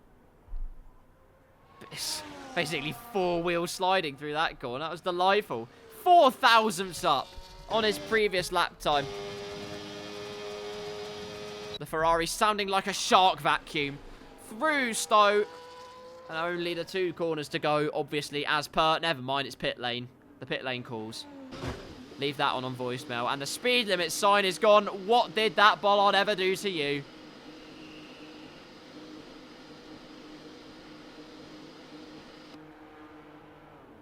Into the pits goes the Ferrari man. And so we wait to see what the likes of Big Swimmer can do. Holy moly, the Big Swimmer.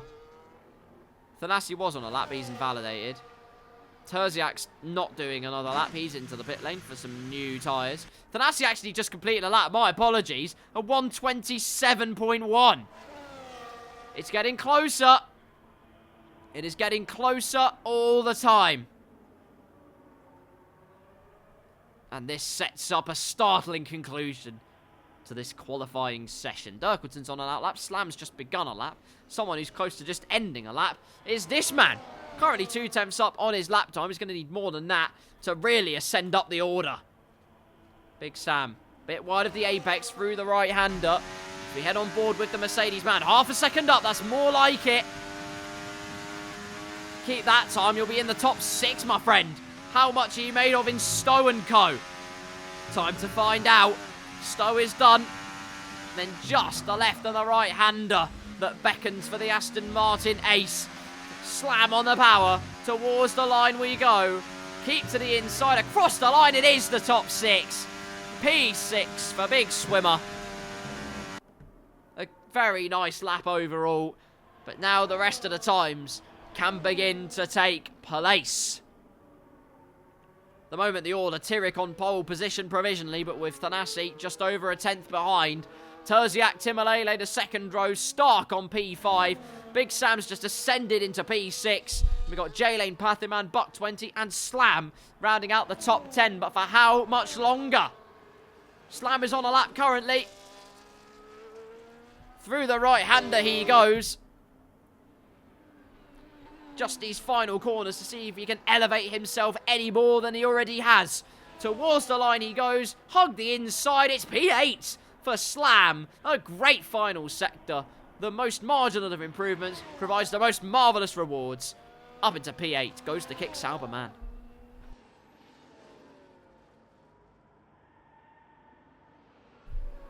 Dirkleton's on a lap as well. Marginal improvements again, but across the line. And it's not an improvement. It is not an improvement for the Red Bull driver. Now that has rather surprised me.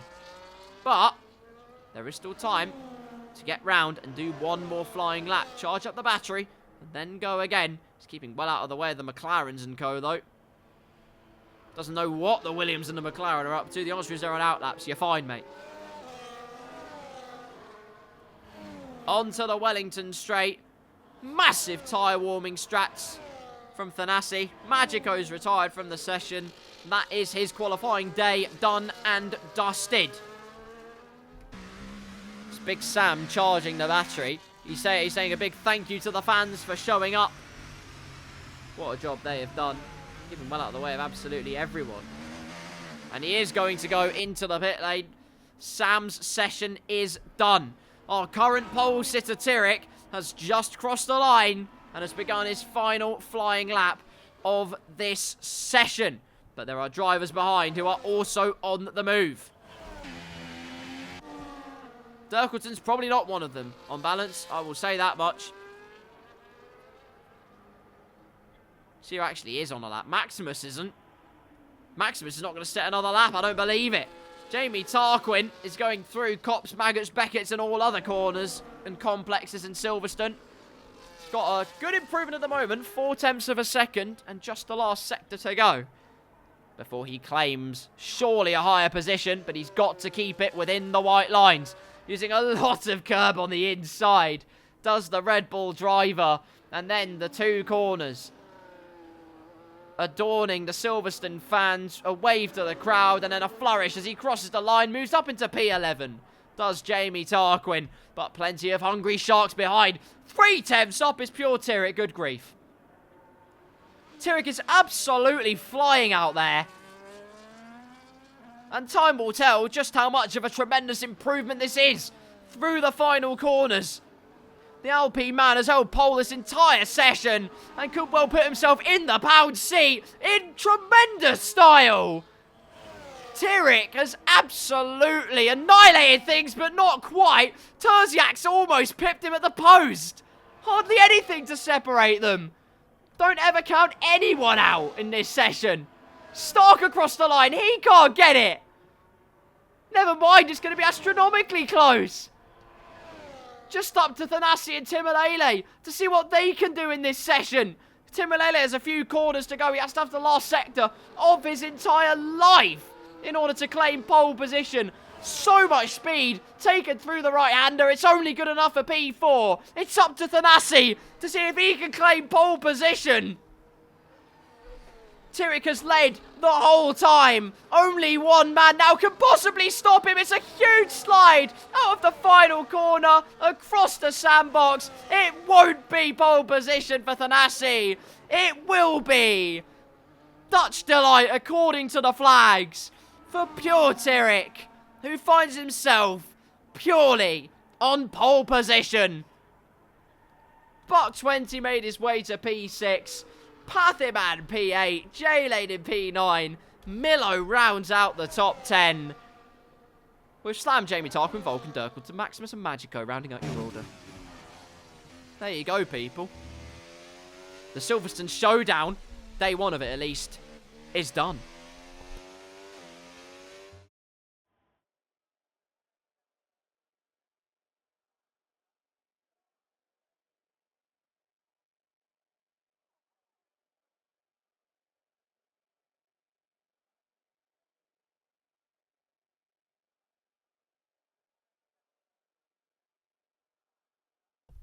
There's your order, people. I already said it. Tyrek, Stark, Terziak, Timalele, Zeus, Buck 20, Big Sam, Pathaman, J-Lane, Milo, Slam, Jamie Tarkin, Vulcan, Durkle to Maximus Magico. That is your order. The field separated by just over 1.5 seconds from first place to the wooden spoon place. And now, ladies and gentlemen, it's time to go to bed. Wake up, it's race day. It's time to get the Silverstone Showdown underway for real.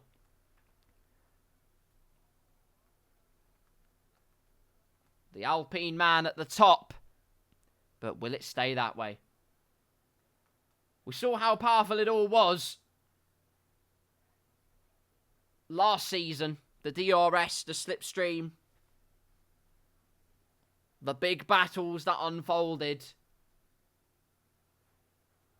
I am so ready for more in Season 17. Who will win this British Grand Prix? I'm going to make a prediction, and I'm going to say it's Tanasi. I think he could win this.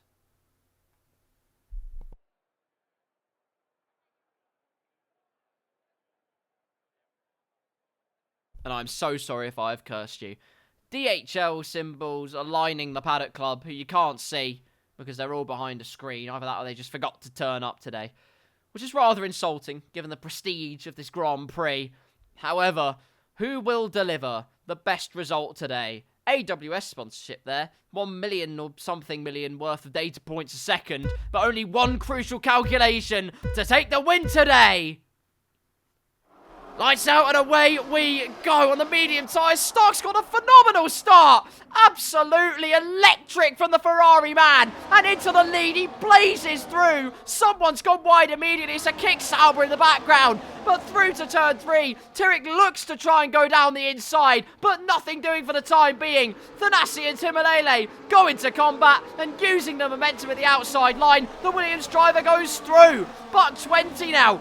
Got past Big Sam using the outside momentum on those soft tyres. Looks to have Timalele next on his list. Squeezed all the way to the outside. Uses the soft tyres. It's a very ruthless squeeze from Timalele. But even that is not enough. A mistake from the Mercedes man. And J-Lane moves up as well. Into P6. Slam in P8. Big Sam in P9. And Maximus has already had a problem. Spun off into the infield, or half spun at least. He's now pointing in the right direction. Magico and Vulcan going into combat. That's a juicy little battle there as Pathiman gets past Big Sam. The Pathisam sensations get to work. And in the end, it's the French connection that is on top. Stark, your leader then, but look at the train of cars. It's unbelievable. J-Lane trying to go down the inside of Buck 20 into Stowe. Has the outside line into the left-hander. Buck 20 doesn't put up the fight. J-Lane up into P5. In the Visa Cash App contactless car, and it really was a contactless transaction on that particular occasion. Stark, your main man, out in front then. Tyrek in second, Terziak third. Thanasi very hot on his heels. J-Lane fifth, Buck 20 in sixth as Tyrek goes slightly wide into turn number 1, but Thanasi sniffs the opportunity. Terziak tries to take the conventional racing line. Thanasi puts him way off kilter, and now is right underneath his diffuser. With sumptuous slipstream, a use of the ERS, and trying to dive down the inside at Brooklands. It's a great battle between these two. To the outside of Luffield, Thanasi's already through. Has ascended up into P3. His conquest for the ultimate honours at Silverstone continues. J-Lane now goes into combat, albeit for a brief stint. Buck 20 could think about a move into Cops, but let's just all calm down a little bit there. Maybe a Magnussen Beckett's mauling to happen. Oh, Timalele's going for it. They haven't half had robust moves in this race, these two, and now Buck 20's the one that slides on the exit, and Slam could get involved and in on the action. DRS enabled after only lap number 1. Stark keeps the lead of the race. Tyrek's right on his rear bumper, in figurative terms. Thanasi in P3 doesn't have to use any battery. He's just got to keep his cool. To make me a prediction, Prince, do anything. J-Lane looking to threaten Terziak out of the final corner, using those soft tyres to good effect, using the battery to good effect. Down the inside of turn 1, that's also for good effect. Through into P4. For the best effect for the V-car man. J-Lane moves up into P4 in some style. Remember, they have to use these soft tyres as much as they can. J-Lane finding the best purchase of the lot currently.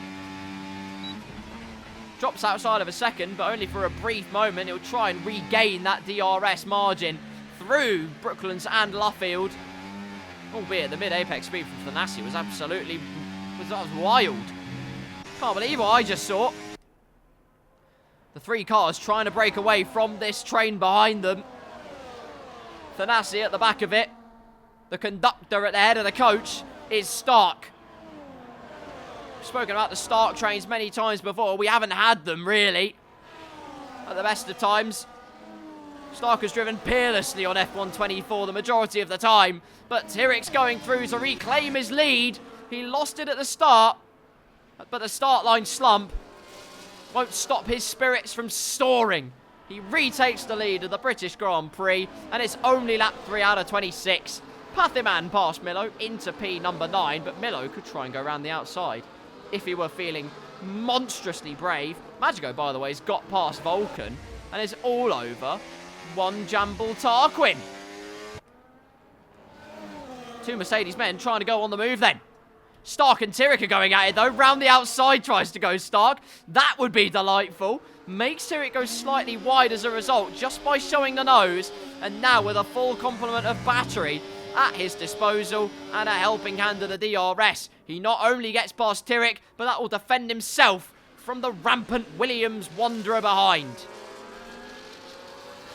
Nice little heli chopper shot as Tyrrell tries to get back underneath, but has to back out on the apex, and Thanasi sniffs an opportunity. You even give him a quarter of an opportunity, a quarter of an opening. He will 100% go for it, and the Williams man up into P2, albeit Tyrrell trying to go for a switch back into Cops. That's wild, mate. And look who's just dipped back within DRS. It's J-Lane. And I think he actually got DRS. I'm not even going to lie to you. Onto the straight we go. And he did. I couldn't even tell because the slight mirage warm haze was doing my head in. But he actually did. Fair play to him. Slam has the sinking feeling because Pathiman's just got past him. Big Sam and Dirkleton are going head to head. Side by side. Big Sam will try and use the outside, but you're always going to be shown wide if you try and hold it there, unless you're right alongside. And clobbering the sausage is gnarly on a club night, but not very nice on a race weekend.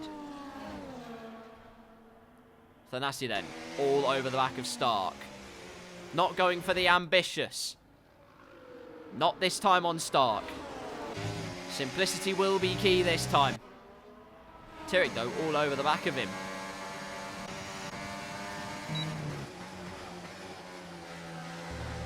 These two remember their battle. It will be legendary. Pathiman and Slam, meanwhile, going side by side. Round the outside of Brooklands. Turns to the inside for Slam in the Stabilo Sauber. But Pathiman uses the outside line to his effect and his favour on Luffield. And he keeps P9. Milo looks very, very aggressively to the inside to try and relieve Slam of P9. Nothing doing for the time being. But onto the hangar straight. The Italian Stallions kept the lead for the majority of this race, and for a little bit of finesse and flair, Thanasi takes to the grass, but more crucially, takes P1 of the British Grand Prix, as J-Lane is right on the back of this train. This is unbelievable stuff. On to lap number 6 of the British Grand Prix. Thanasi, your new race leader, Stark in P2, Tyrrell third, J-Lane in fourth. Under a second is what separates the top 4. Timalele's up to P5. He's got past Terziak somewhere on the road. Terziak, Buck 20, Pathiman, Slam, Milo. They're all within a second of one another and being hoisted along by the Mercedes man, the race winner at Belgium. Dirkleton and Big Sam having a nice fight.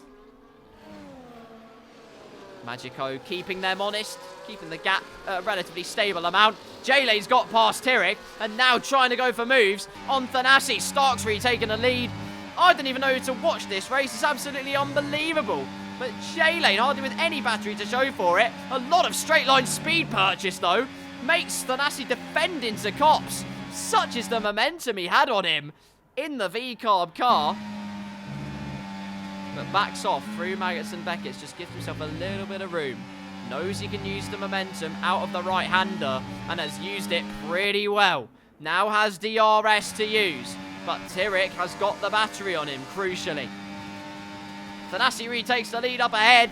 Saw it from the perspective of the man in third. Through he goes to retake top spot. But there are three very hungry competitors behind. One of which almost gave Stark's diffuser a little biff. J-Lane getting jiggy with it. As Terziak gets past Timalele, I have a firm suspicion that they're DRS training one another and DRS catapulting one another in order to try and regain lost time on the top four, who are playing this rather smartly, actually, not battling a huge amount at the moment. It's just allowing them to get away. Thanasi goes extremely wide through the left-hander. It's been good driving. It's not been short of mistakes this week, though, and Stark's going to go through once again to take P1. Into the left-hander he goes. J-Lane gets down the inside as well with a robust little barge to say, hello, mate, I'm here. Make my presence known. Round the outside goes the V-Carb driver. Through into P2 goes the V-Carb driver. J-Lane's absolutely flying at Britain. Comes alive when it's the second race of a blackout week. And Tyrrell now, to compound the misery of Thanasi, looks to show the nose into Maggots and Beckett's, but there's plenty of time to make the moves in this race. It's only lap number 7. Unbelievable stuff. Hanger straight. Let's watch it from the man at the back of the train. Tyrrell looks to the inside. Thanasi's used some of his battery, though. Stark's on the inside of J-Lane. Through into the lead of the British Grand. No, J-Lane's holding it around the outside. Lovely racing between those two. Little bit of contact to boot. But great respect shown at the end of the day. And J-Lane on the soft tyres moves back up into P1. And now, look who else has joined the party. Make that not just Timalele, not just Terziak, not just Buck 20, but Pathiman as well. 8 cars in contention for the win. 8! Absolute madness.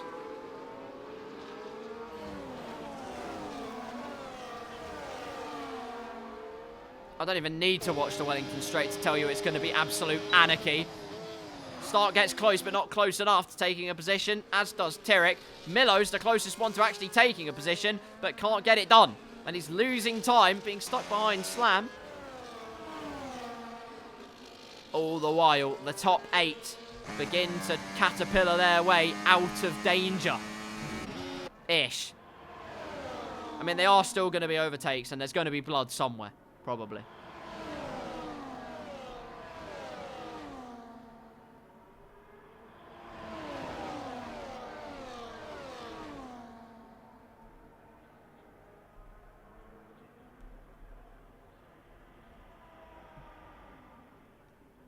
It's 3 wide into I can't even keep up. I take a water break for 2 seconds. And it's anarchy. Stark's in the lead. J-Lane's P2. Thanasi's held P3. Tyrrell's P4. Timalele's getting his popcorn out. Terziak's having some haggis. Pathiman has overtaken Buck 20. But oh no, he hasn't. Pathiman's gone off. He's had a big spin. And that's front wing damage. And he has to stay well off the racing line. Through goes the McLaren and Slam. And he's got to wait for every single car to go through. And Pathiman has activated the safety car. Just wanted to spice things up, you know. Just wanted to make it interesting.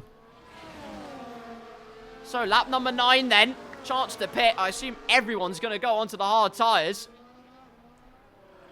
It'd be rather silly not to, given the stage of the race we're in. Almost at double figures worth of laps. The hards will easily make it to the end. Maybe even the mediums would easily make it to the end. I have no idea. I haven't really driven this game much. I can't really comment. I can now take an actual drink of water without it descending into absolute anarchy.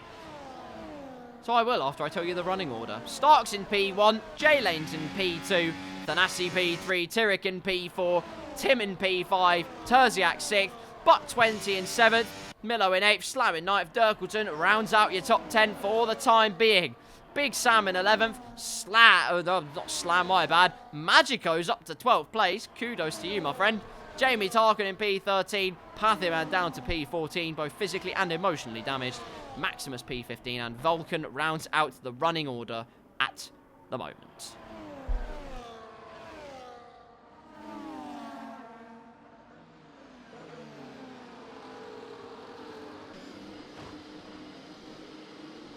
Into the pits, and there's been a million problems. There has been a million 10-second penalties. Look at this. There's 3 of them. Thanasi's got one, J-Lane's got one, Stark's got one. I can only assume that the severe collision is complete baloney.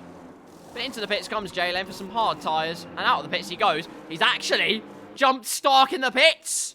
Now that's very interesting. There will probably be contention in terms of those 10-second penalties, but the V-Car boys are going to work. Vulcan, your new race leader for the British Grand Prix. Stark's in 3rd now, and J-Lane in 2nd, respectively. Terziak 4th, Timalele in 5th, Tyrrell in 6th, Thanasi now down to 7th.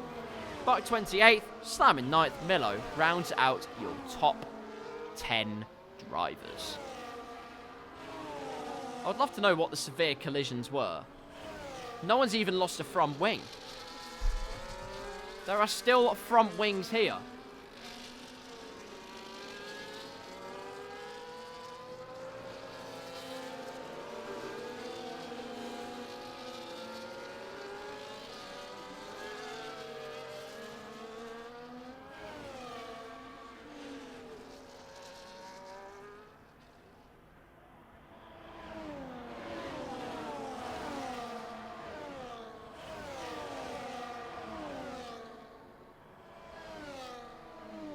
We are line astern on the safety car after 10 laps because someone had a little bit of a spin moment, but it's okay. I forgive you. Vulcan's your leader now. I assume the V-Car boys are going to do some heinous tactics in order to try and get J-Lane rocketing off into the distance. At least that's the plan. Although plans are much easier made than executed.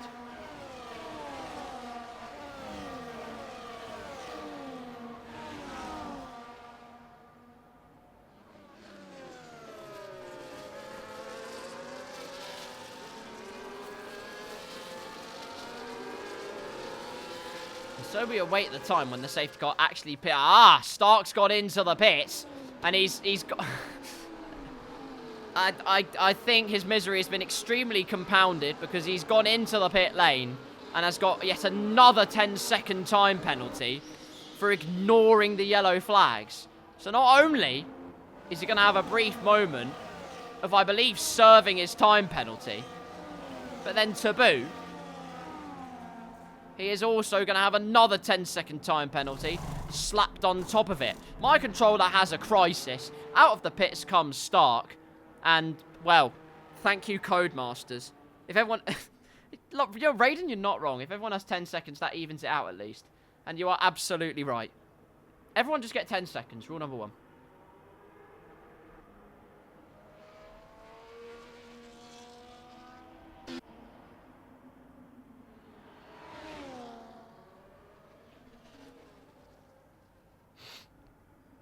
I am sniffling. I am bunged up beyond belief. That is nothing compared to the bombardment of rage I suspect Stark is having on Codemasters right now. That and possibly Tarquin, although Tarquin immediately served his 10-second time penalty. So that's pretty cool.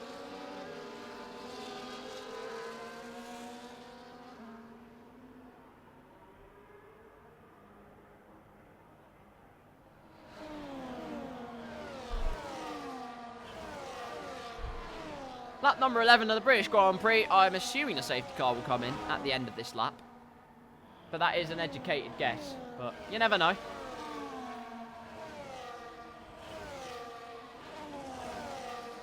Will the safety car be in? Time for the safety car man, Bernd Mailander, to cross the Sector 2 line. Yay!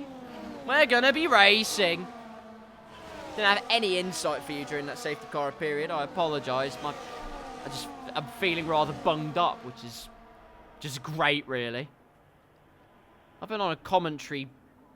Oh my god, who spun? Pathyman, what have you done?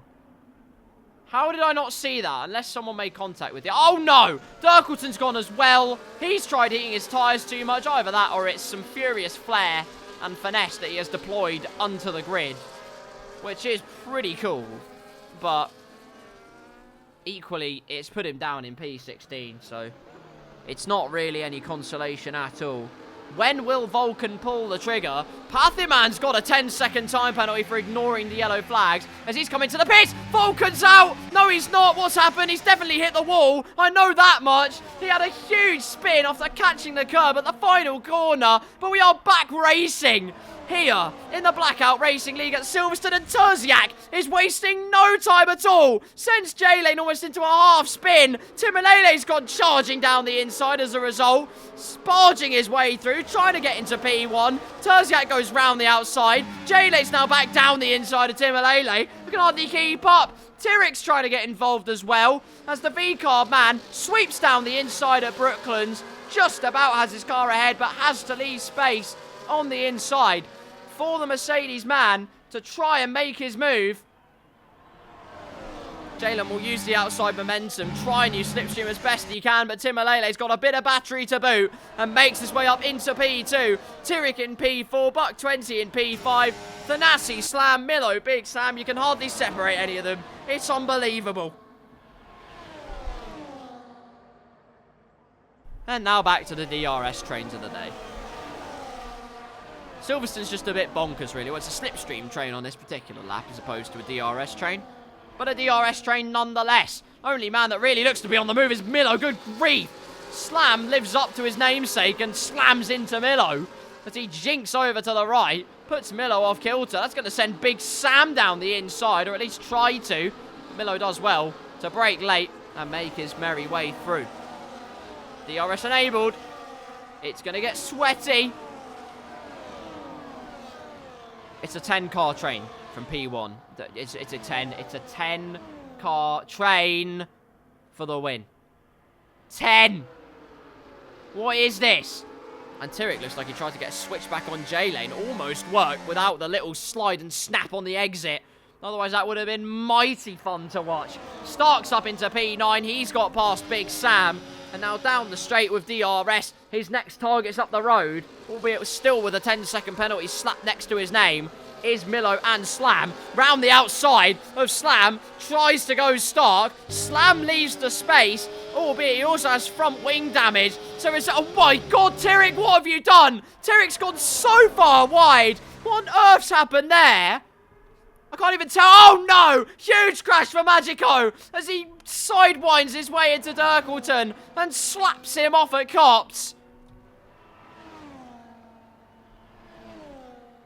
Magico retires instantly from the session. Tyrrell has no damage. I'm not entirely sure what's transpired, but we need some kind of a clip. If you can do that on PlayStation, that would be great. Thanasi's making his way through, though. He's into P4. There's possibly a bit of biffing on the corner. I believe it's Woodcote. Is that small corner before Cops?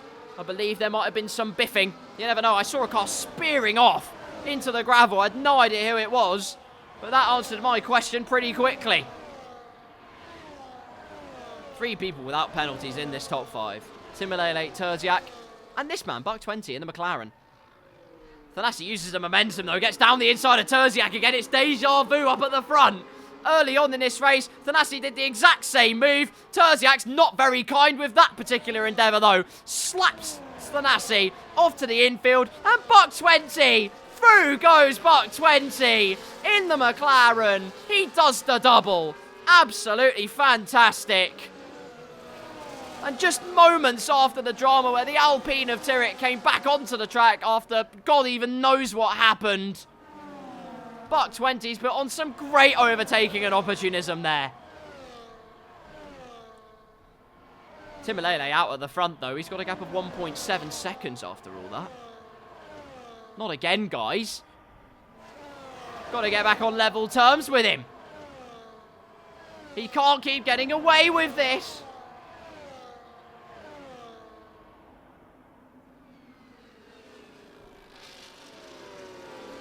Terziak gets back past Buck 20, and then Thanasi says, well, your double overtake was nice, my friend, but I need my P3 back. To the outside of Terziak, he tries to go. That's never, ever going to work.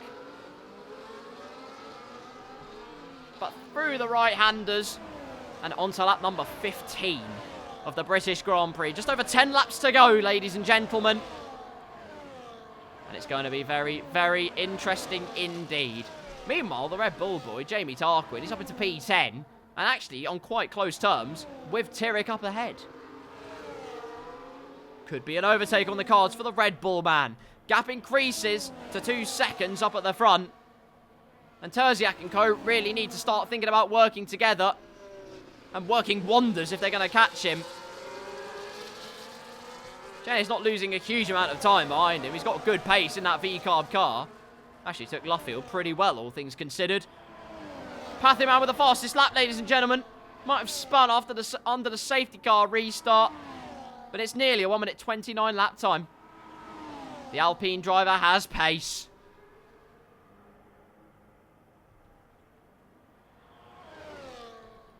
And onto the hanger straight again.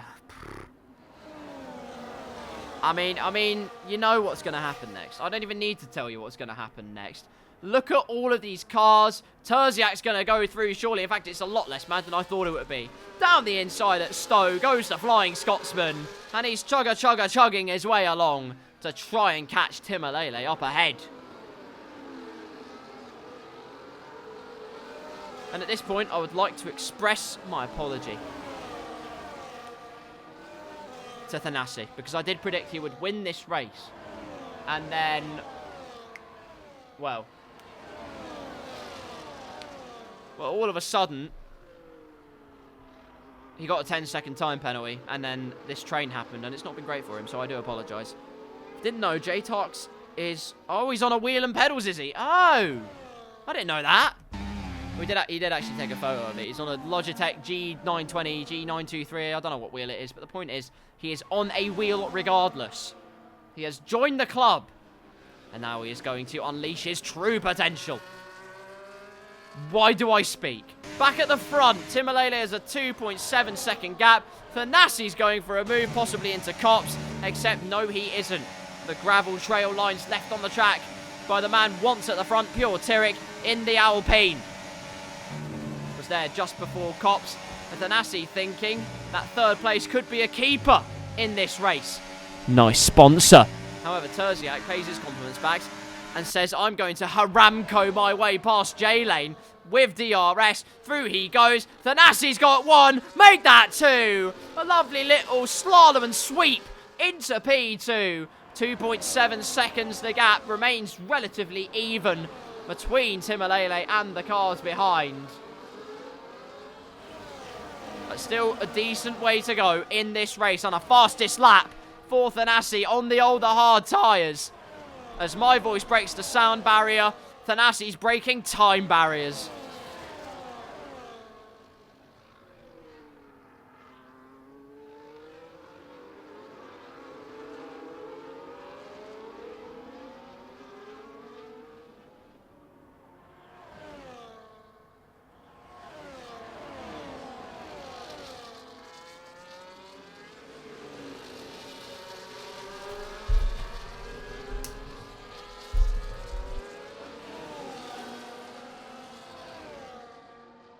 Through Luffield we go, and proceedings are back to a relatively normal standing, except for the fact that Stark is a 10th behind J-Lane. So the racing carries on at the British Grand Prix. Through the right-hander. He's not actually that close anymore, and Millo's even joined the party. Hello, sir. Welcome along. Join the train, the Thanasi Brigade. In first class, we have all kinds of luxurious cuisine. From the Japanese, to the Thailandese, to the Chinese. It's all the Asian cuisines. There's also Greek cuisine and other cuisines in there. Basically, there's more than you can shake a stick at. Thanasi remains in P2, and he's actually got great pace. He's caught up on this lap alone by half a second to Timalele, and now he can really start deploying the pace that he has at his disposal. 2.2 seconds now, the gap.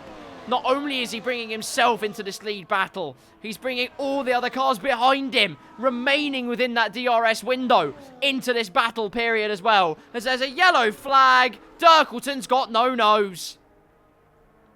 Meanwhile, Vulcan's into the pit lane. That's a bit more calm, isn't it? But Dirkleton with no nose. I did a commentary on a broadcast very recently on a Friday where you'd be hard-pressed to find anyone with a front wing. And then, oh, there's a safety car. Now that makes things very interesting. I'm a bit on the slow mode. The only time I acknowledged there was a safety car was when Dirkleton was literally next to the physical unit. However, the question now arises for these drivers, especially those with a 10-second time penalty. Firstly, be careful that you don't overspeed it into the pit lane, although I imagine those 10 seconds will be removed, because pit assist is still not entirely correct. But it will mean you have the fresher tyres and fresh softs at the end of this race.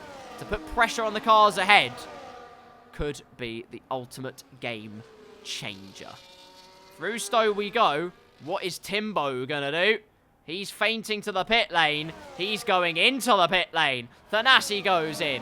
Terziak goes in. Screw it, everyone goes in. In fact, J-Lane and Buck20, two of the only drivers to not go in, as Terziak tries to go very cheeky. Sebastian Vettel from 2016 in China-esque, and try and overtake the Williams into the pit lane. But into the pit box goes Timalele, changing his tyres. Thanasi's going to have to wait a while here. Serving his 10-second time penalty is going to feel like agony, but at least it will be cleared off his record, as it will be for the drivers behind. Thanasi loses places not only to Maximus and co, he loses place to Tyrrell and Jamie Tarquin. Thanasi will have a mountain to climb, as will so many others with 10-second time penalties. J-Lane in P1, Buck20 in second, Maximus now in third. Those behind, pretty much all of them, have pulled into the pit lane. And if you were fundamentally floundering,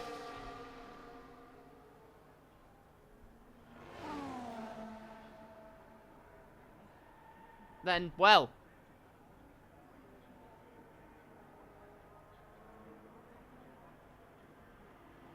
Pathiman, don't worry yourself too much, my friend. Do not worry yourself too much. You're into the pit lane, it's a safety car, and all is going to be fine.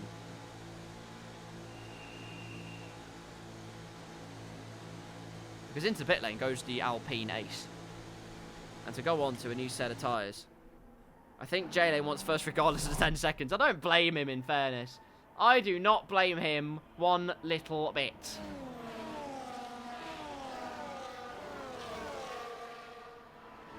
Your order under the safety car then. We have J-Lane, we have Buck20, we have Maximus, we have Demalele, we have Terziak, we have Big Sam. The Aston Martins are now 5th and 6th.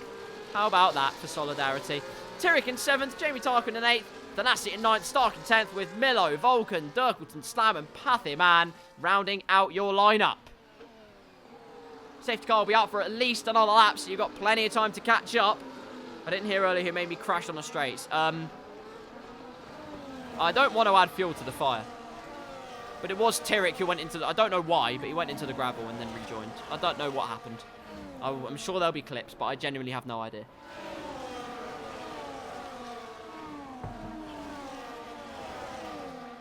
All will be revealed after the race.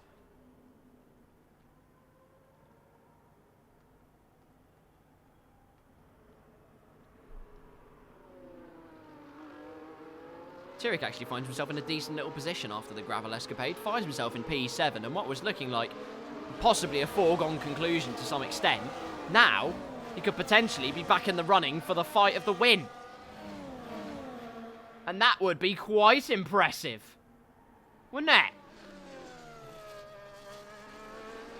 Weaving to generate any kind of heat and vital resuscitation into these tyres. Hard tyres for the front three, I'm pretty sure. Let's find out on this little graphic. Yep, 10-lap-old hard tyres, and then very, very young soft tyre runners behind. It could get grisly for the top 3.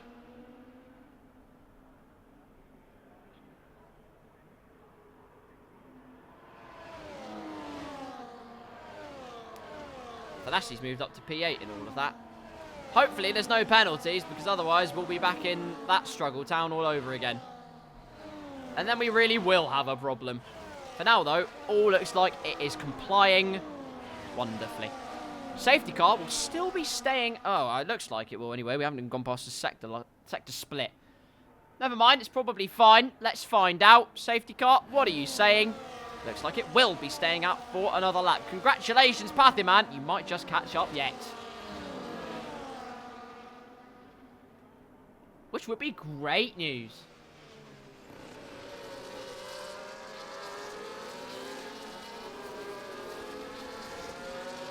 It's getting sweaty in Silverstone. So sweaty, in fact, the hoodie that I once was wearing now has to come off. Give me a second.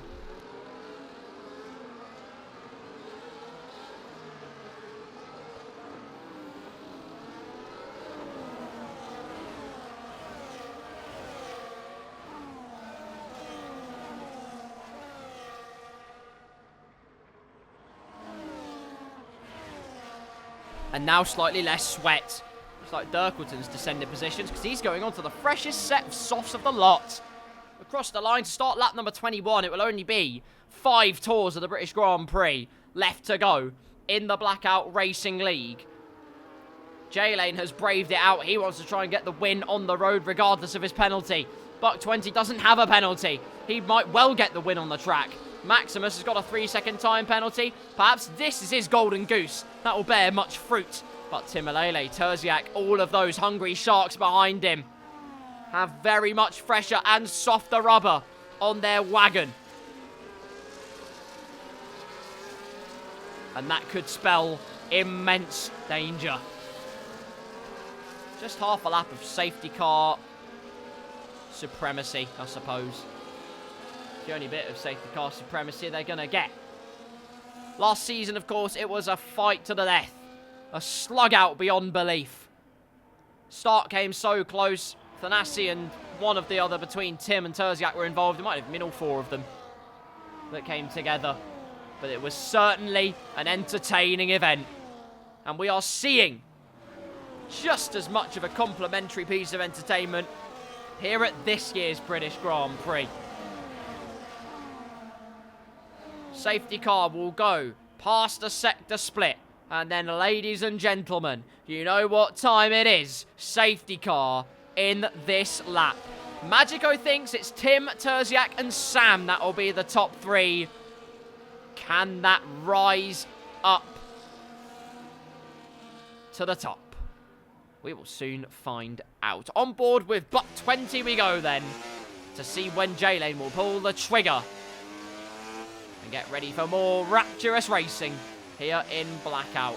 Safety car enters the pit lane then. J-Lane generating all the heat into his tyres he can. Buck 20 keeping the car straight and true through the final 2 corners. And J-Lane does pull the trigger. I break the sound barrier, but Buck 20 was all over that straight away. And a great gap they built to Maximus. That could save their bacon for just a few corners more. We're back racing here in Blackout. And Buck 20 already going for the move. Around the outside of turn 3. J-Lane overcooks it hugely. Slams into Buck 20. Sends himself into the half spin. Timalele round the outside of Maximus, who gets caught up in the little squabble. And J-Lane now, well, Buck 20's shipped loads of time there, but thinking about a move to the inside, never going to happen. Timalele and Maximus going into combat. Through goes the Mercedes man on the softer rubber into P3. Terziak next up the road, well, next down the road actually, to try and gobble up Maximus. And can he do it? Thanasi's already up to P8, by the way, and all of that. It could be very, very interesting yet. Timalele on J-Lane will be the next of the heavy hitters up at the front to fall at the wayside. A sluggish Maggots and Beckett section for Maximus. Means Terziak can surge up the ranks. Down the inside into Stowe as Timalele ahead goes round the outside of J-Lane. Two soft tyre runners making moves in the space of only a couple of corners. Through goes the Aston Martin. The Mercedes is next on the McLaren. Thanassi's up into P6. What on earth is going on? Big Sam's had a meeting briefly with the gravel, and Stark could go round the outside yet. Big Sam just holds on. But Stark uses that momentum. He's going for it. Absolutely rampant from Stark. And he surges past into P8. And oh, good grief, Millo's there as well. McLaren man mauling. It's unbelievable on the medium tyres. With a dose of DRS. Jamie Tarquin's on the scene as well. Down the inside goes Millo. Late on the brakes. Big Sam holds it extremely well round the outside. Some sumptuous racing between these two. Great food for commentary thought, which I'm lapping up by the minute. Stark up to P5. Good lord, he's flying out there. Holds the outside around J-Lane. And now it's Terziak next up the road for the Ferrari driver. Thanassi's up into P3 and all of this. Buck 20, oh, it's inevitable. I didn't really need to commentate on it, did I? Someone bashed, yeah, I saw in the last corner. It was a bit of a biff. But down the inside, Thanassi looks to make on Buck 20. He is going down the inside of Buck 20. Through the Williams driver. Tries to go. The McLaren man fighting every inch of the way with millimetric precision. But the switchback from the Williams driver. It's a sensational switchback from Stark. Into P2 he goes. Stark with the fastest lap of the race, but Tyrrell's through. Into P5 he goes. Great battling all the way down the field. And there's yet more to come. Buck 20 tried to find the move back on Thanassi, but now Terziak's all over him. Stark's going round the outside. Great move from the Ferrari driver. Furious Ferrari magic from Stark. And now Buck 20 going through on Thanassi. Stark going through on Thanassi. Perhaps on Buck 20 as well. Thanassi sandwiched to the inside. Nothing. No way are they going three wide through Luffield. That's outrageous from them all.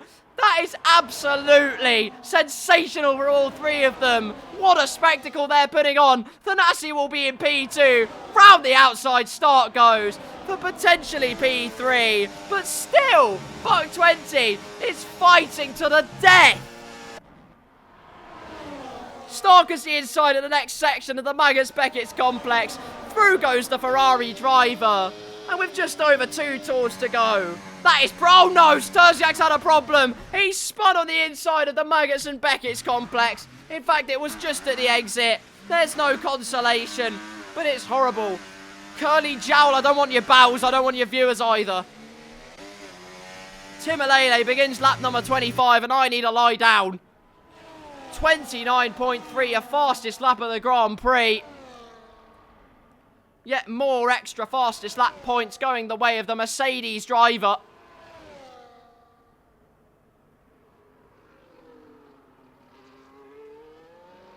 Alongside the 30 he's already got at the Belgian Grand Prix, he's doing well to potentially get more. Vulcans rejoin the session. Meanwhile, there's a big scrap going on between Slam, Big Sam and Jamie Tarquin, who got nerfed wide. And his teammates said, thank you very much. I'll join you in solidarity, P11 and P12. For the Red Bull boys. Slam round the outside of Big Sam. Actually, Big Sam down the inside of Slam. Still side by side as they head through Luffield. Great racing between them. In the end, Slam has that inside line and keeps P9. Tyrrell and Buck 20 next. The dynamic duel you've all been waiting for. My Siri somehow activated on that one. Shut up, man. I don't want to hear it.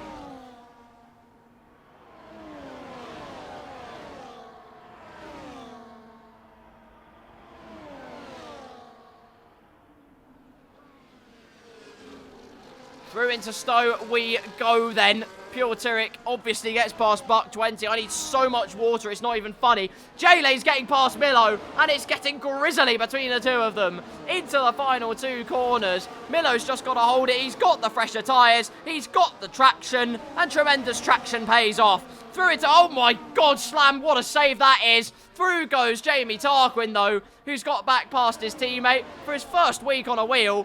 Dirkleton hurtles to the inside to try and make an impression on that position. Pathiman's almost on him instead.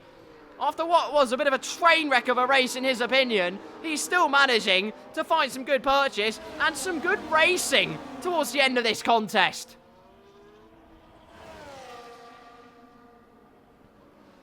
So much racing still yet to go. Jamie Tarquin and Slam. Down the inside goes the Kick Sauber man on the Red Bull man. And, well, the Kick Sauber guy in the dogfight wins out the biscuits and has a good chomp. Thanasi trying to go side by side through cops to claim P2 on the road. But up ahead, he's done it again. He has absolutely done it again. And by no stretch of the imagination was this an easy race. He had to work for this. He had to fight every inch of the way. But finally, he found daylight. And there was a ray of hope that had descended down onto the Mercedes man of Timalele. And through the final corners, he's going to do the double on week 3. It's the British Grand Prix for Timalele. What a drive from the Mercedes man. Thanasi gets the fastest lap on the final lap for a bit of consolation. It's Stark P2. And Tyrrell, after the race he's had, gets P3. Buck 20 claims P5, even on those haggard hard tyres. Milo 6th. Pathiman has come home 7th. What an end to that race for Pathiman. How on earth has he done that? That is rather unbelievable. That's made me more speechless than the actual race itself. Pathiman was down in P13 and he's now P7.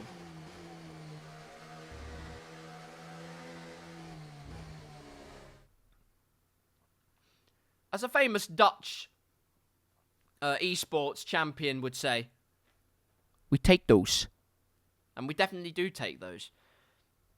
But if your name's Timalele, it's Cloud 9 in what is traditionally a cloudy region, being the British Grand Prix. There was no rain on his parade today, though. The Golden Trophy goes to Brackley. Mercedes have another win at the British Grand Prix in 2024. Fantastic work from all three of them. Stark to claim P2 was also definitely in my running for driver of the day in that particular race.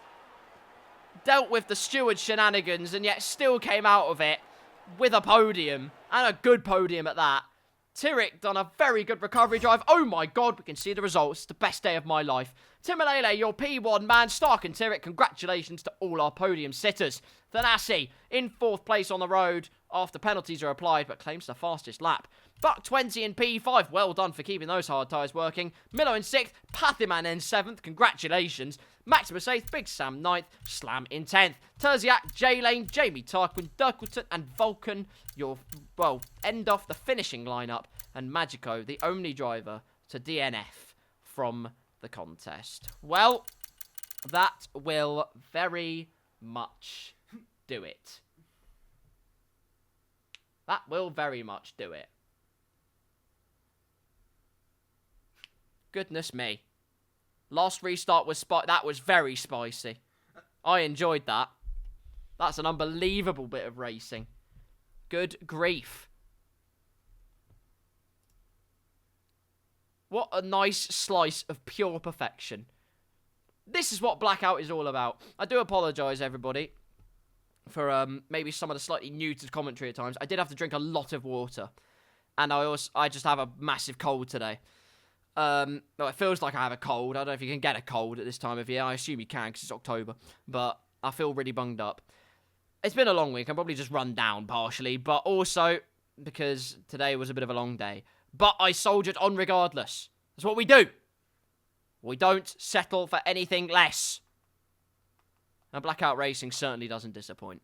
The rewatch gonna be good. It's gonna be very good. I had much fruit. Much fruit. Sweet fruit to suckle upon. It was lovely. That's the worst phrase I could have possibly used. If there's not even any clips. Not even any clips today.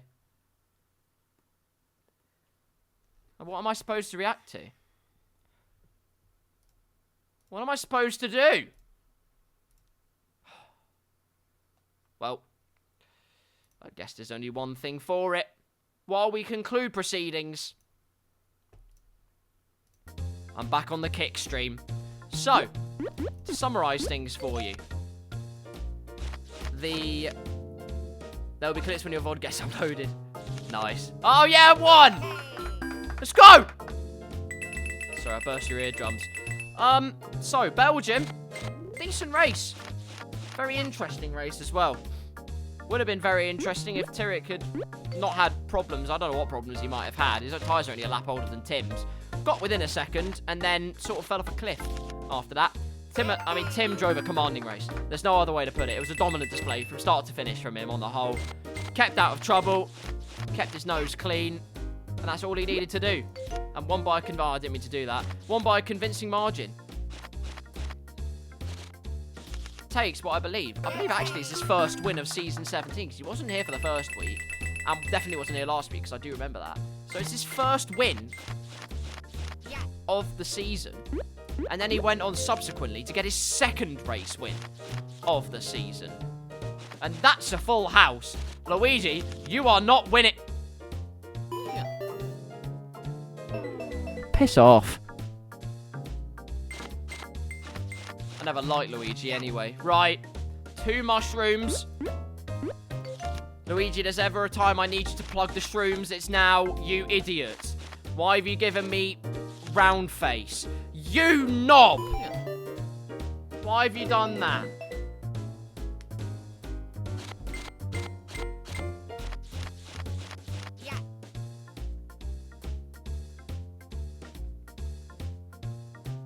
This could be good. This could be very good. Give me... Not you. I don't want you, Luigi. Can I have a win, please? No, I can't have a win, actually. I answered my own question there. That's not on the cards.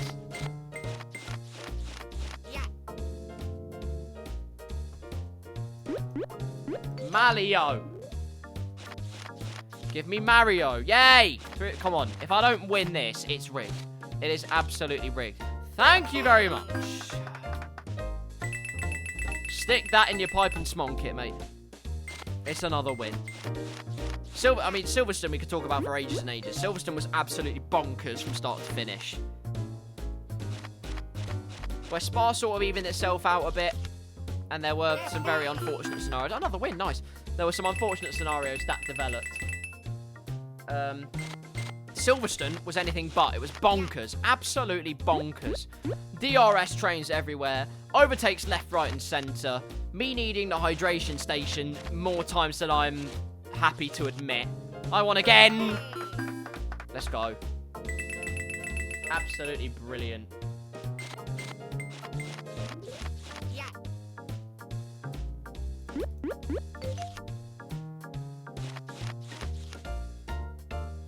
That's a full house. When you're not paying attention properly, you win. I'm going to test that theory again now. I'm going to just do this while reading the chat. See, so I'm gonna get rid of that flower and I'm just going to look at my Twitch. Because that's not really worked. But you know what? It might still be okay. It wasn't okay. It wasn't okay.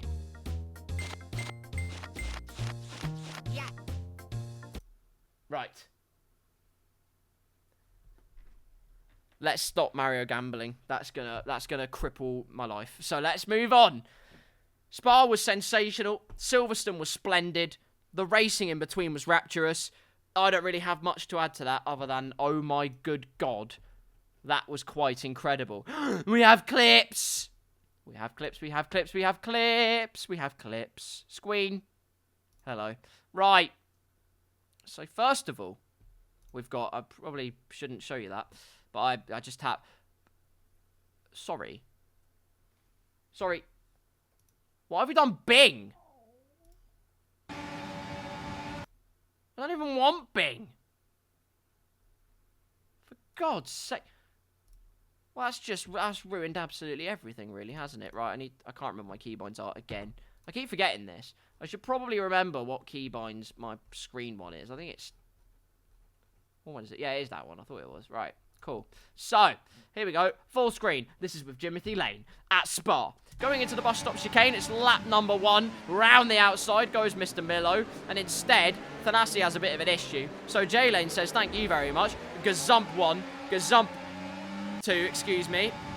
And then would have gazumped Vulcan. That would have been quite spicy. Unfortunately, that was not what transpired. Next up on the list, we also have another one from J-Lane. Have a feeling it's going to be the J-Lane show. He might well be listening in so we can revel in all of the madness that has occurred. On board with J-Lane at the start then, on the soft tyres, and obviously they have great purchase. He's actually really high up in the championship, so starting near the back, down the inside of a bunch of cars, gets squeezed onto the apex by Mr. Magico. Actually gets a good start, makes his way up into P10, and then there be the slipstream. Down Eau Rouge, up Radion, and onto the Kemmel Straight. And then on the outside of Mr. Magico, on the outside of Pathiman to boot, it's a Schumacher-Hakkinen moment. And then on the outside is the V-Carb driver, leaves the space on the outside, is on the inside, and then I don't even know what's happened. I'm assuming Magico's hit your side pod somewhere there. That's the only thing I can see happening. What?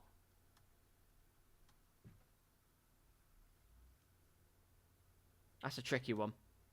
That's a tricky one. I mean, I did see his mirror. I can see his mirror, but like... I'm watching. I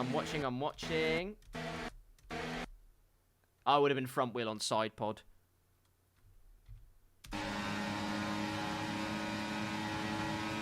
Well, there you go, everyone. We'll let the jury decide. But it was J-Lane going round the outside. I believe he left ample space. I don't think it wasn't the fact that space wasn't left. I don't know, maybe my perception is off, but I'm pretty sure there's a decent amount of space there. I don't know.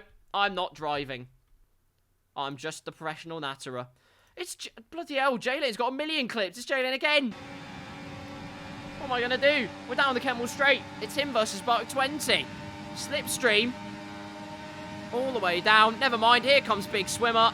And he's got Joshua Dirkson's engine for this race weekend. So that's pretty gnarly. Down the inside of the... Oh, no. A slammer jam. Although I will admit, it is always... it's pretty tricky to overtake there at the best of times. It's... Yeah, it's opportunistic, but it's ultimately a bit too optimistic. So, back to J-Lane. Oh, my God, it's J-Lane again. Apparently, there's a nice save in one of these. We're going to... Oh, no, never mind. We're not going to find it because I pressed the wrong thing. There we go. Right, here we go. J-Lane in the slipstream has slammed this time. This is lap number 6 of the race. In very different stanzas. But never mind. McLaren man of Milo's come through out of nowhere. Slam leaves the space. On the inside. Could be a little switcheroo thing. We'll never know. We'll never know is the answer to that one. And so, we're off to a different driver. We're off to Buck 20 next. Ready, aim, fire. Buck 20 down the inside of Tyrrell in his McLaren machine. 95 on the differential. Using the overtake as much as... Oh, no! That's what happened then. That explains that one. I mean, there's not... I will be completely honest here. I have analysed this clip at least 3 times. I give up easily, but I can't really see what Buck 20 would have done wrong there. Oh shit. It was the dumbest one in my life. There was the certain expletive I can't remember what expletive expression from the Alpine man when he was about to meet his almost inevitable fate. But Oh shit. Well, it's all learnings, ladies and gentlemen. That's what happened with Tyrrell then, and that's ultimately what happened and snowballed later. So, next up, it's Big Sam. Oh my god, I got loads of clips to react to. This is unbelievable. Big Sam then, here we are. We'll turn the sound on, turn it down a little bit as well. He's in the slipstream of his teammate Terziak just towards the end of the race, and this is why he probably descended down the order so much. Down the inside goes Mr. Tyrrell. Off the track goes Big Sam. Doesn't get a warning, that's pretty nice on his part. Remains on the inside for this first section. Thinks about the moves on Maximus. It's all getting very congested. There's 2 on the inside, and that's why he's been biffed off. The stewards have enabled DRS, but they also forgot their guide dogs, so, you know, you can't win them all. Right, almost insta-death, says Buck 20. Oh, Jamie. Oh, I like insta-death. Here we go. Next up on the insta-death front, Jamie, like it? around the outside. Goes Buck 20, and then a very, very robust piece of racing between the two of them eventually evolves into Buck 20, going down the inside and taking 5th place. Next up on the Blackout Bonanza. Oh, Tim Alele's put Mick Schumacher and Max Verstappen racing to the line in 2022. Pathyman's got a clip as well. Pathyman has got a clip. It says, Coupe avec medal. So let's find out what happened then. It went down to minus 0.4. My Delta went negative. Just giving people wing damage and other stuff. Yeah, my Delta went negative and it was going to give us a drive through. There's nothing he can do. He's just trying to get to the... Now I've got wing damage. I can hear myself. That's weird. Right. It's going to give us a drive through. Well, I appreciate you for listening in while you're racing. Oh, I mean, give us that's... a drive through. Oh, that's just ridiculous.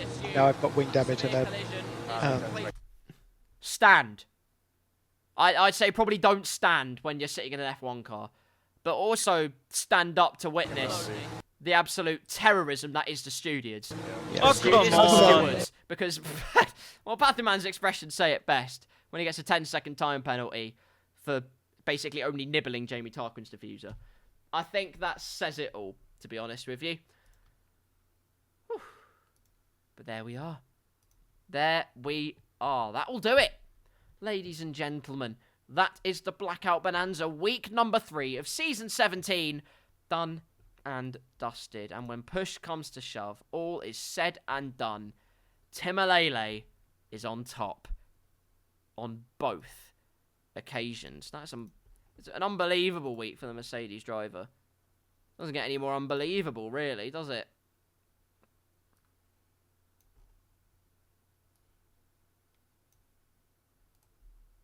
What can you say? Another week of fairy tales being forged. The Mercedes man does the double.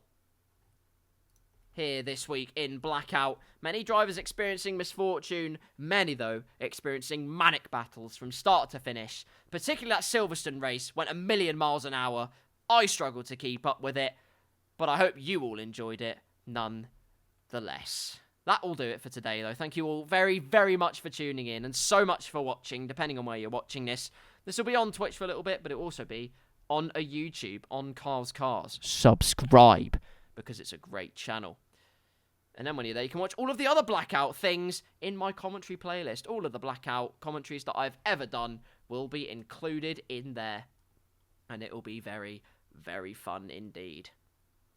Or maybe it's just, or maybe it opens up old wounds, or it's salt in the wounds, depending on, well, depending on what happened for you. But anyway, enough about that. The point is,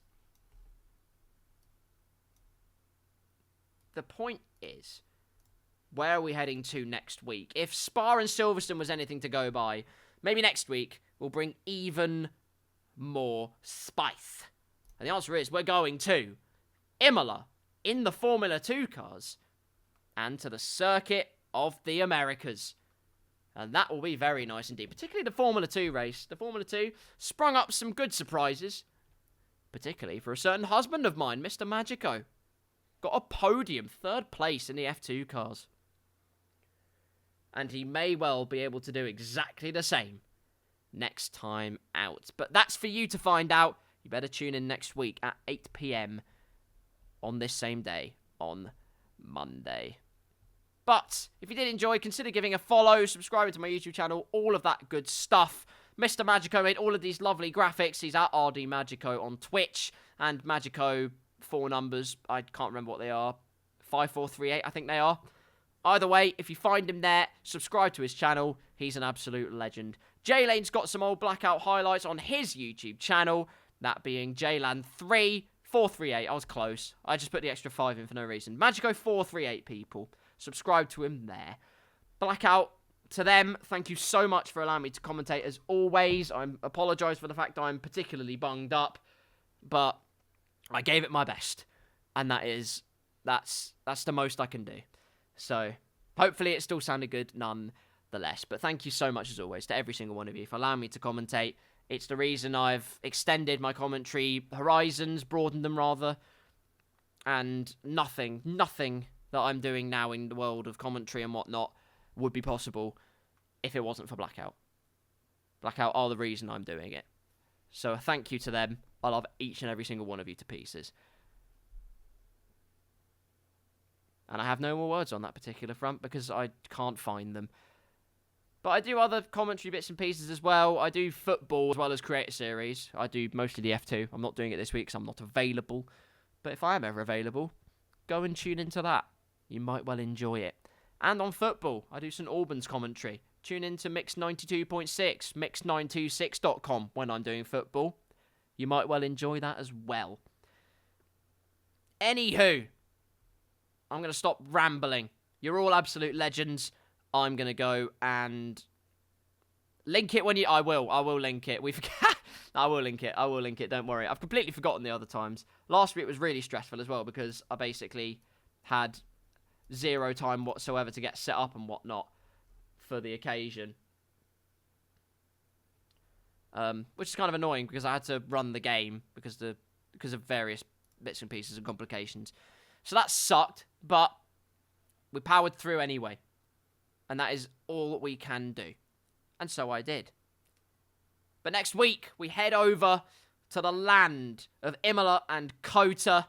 This week, though, in the sensational Sibilant circuits in Spa and Silverstone, we did the business, and Blackout did it very well. Timalele does the double, 2 wins in 2, in some commanding displays. But there will be many, many challengers awaiting to try and claim that top spot.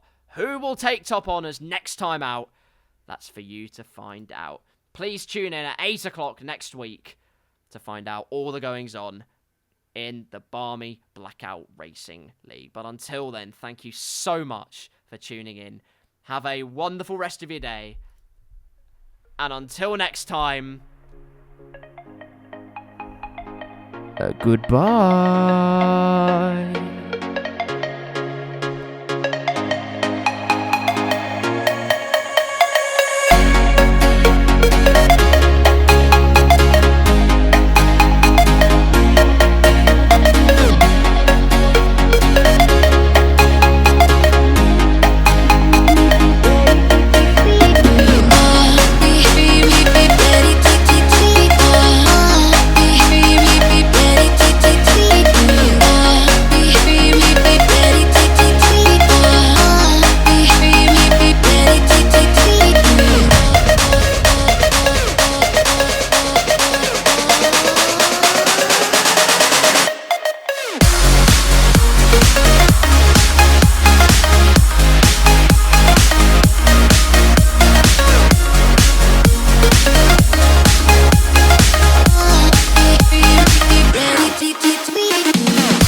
I was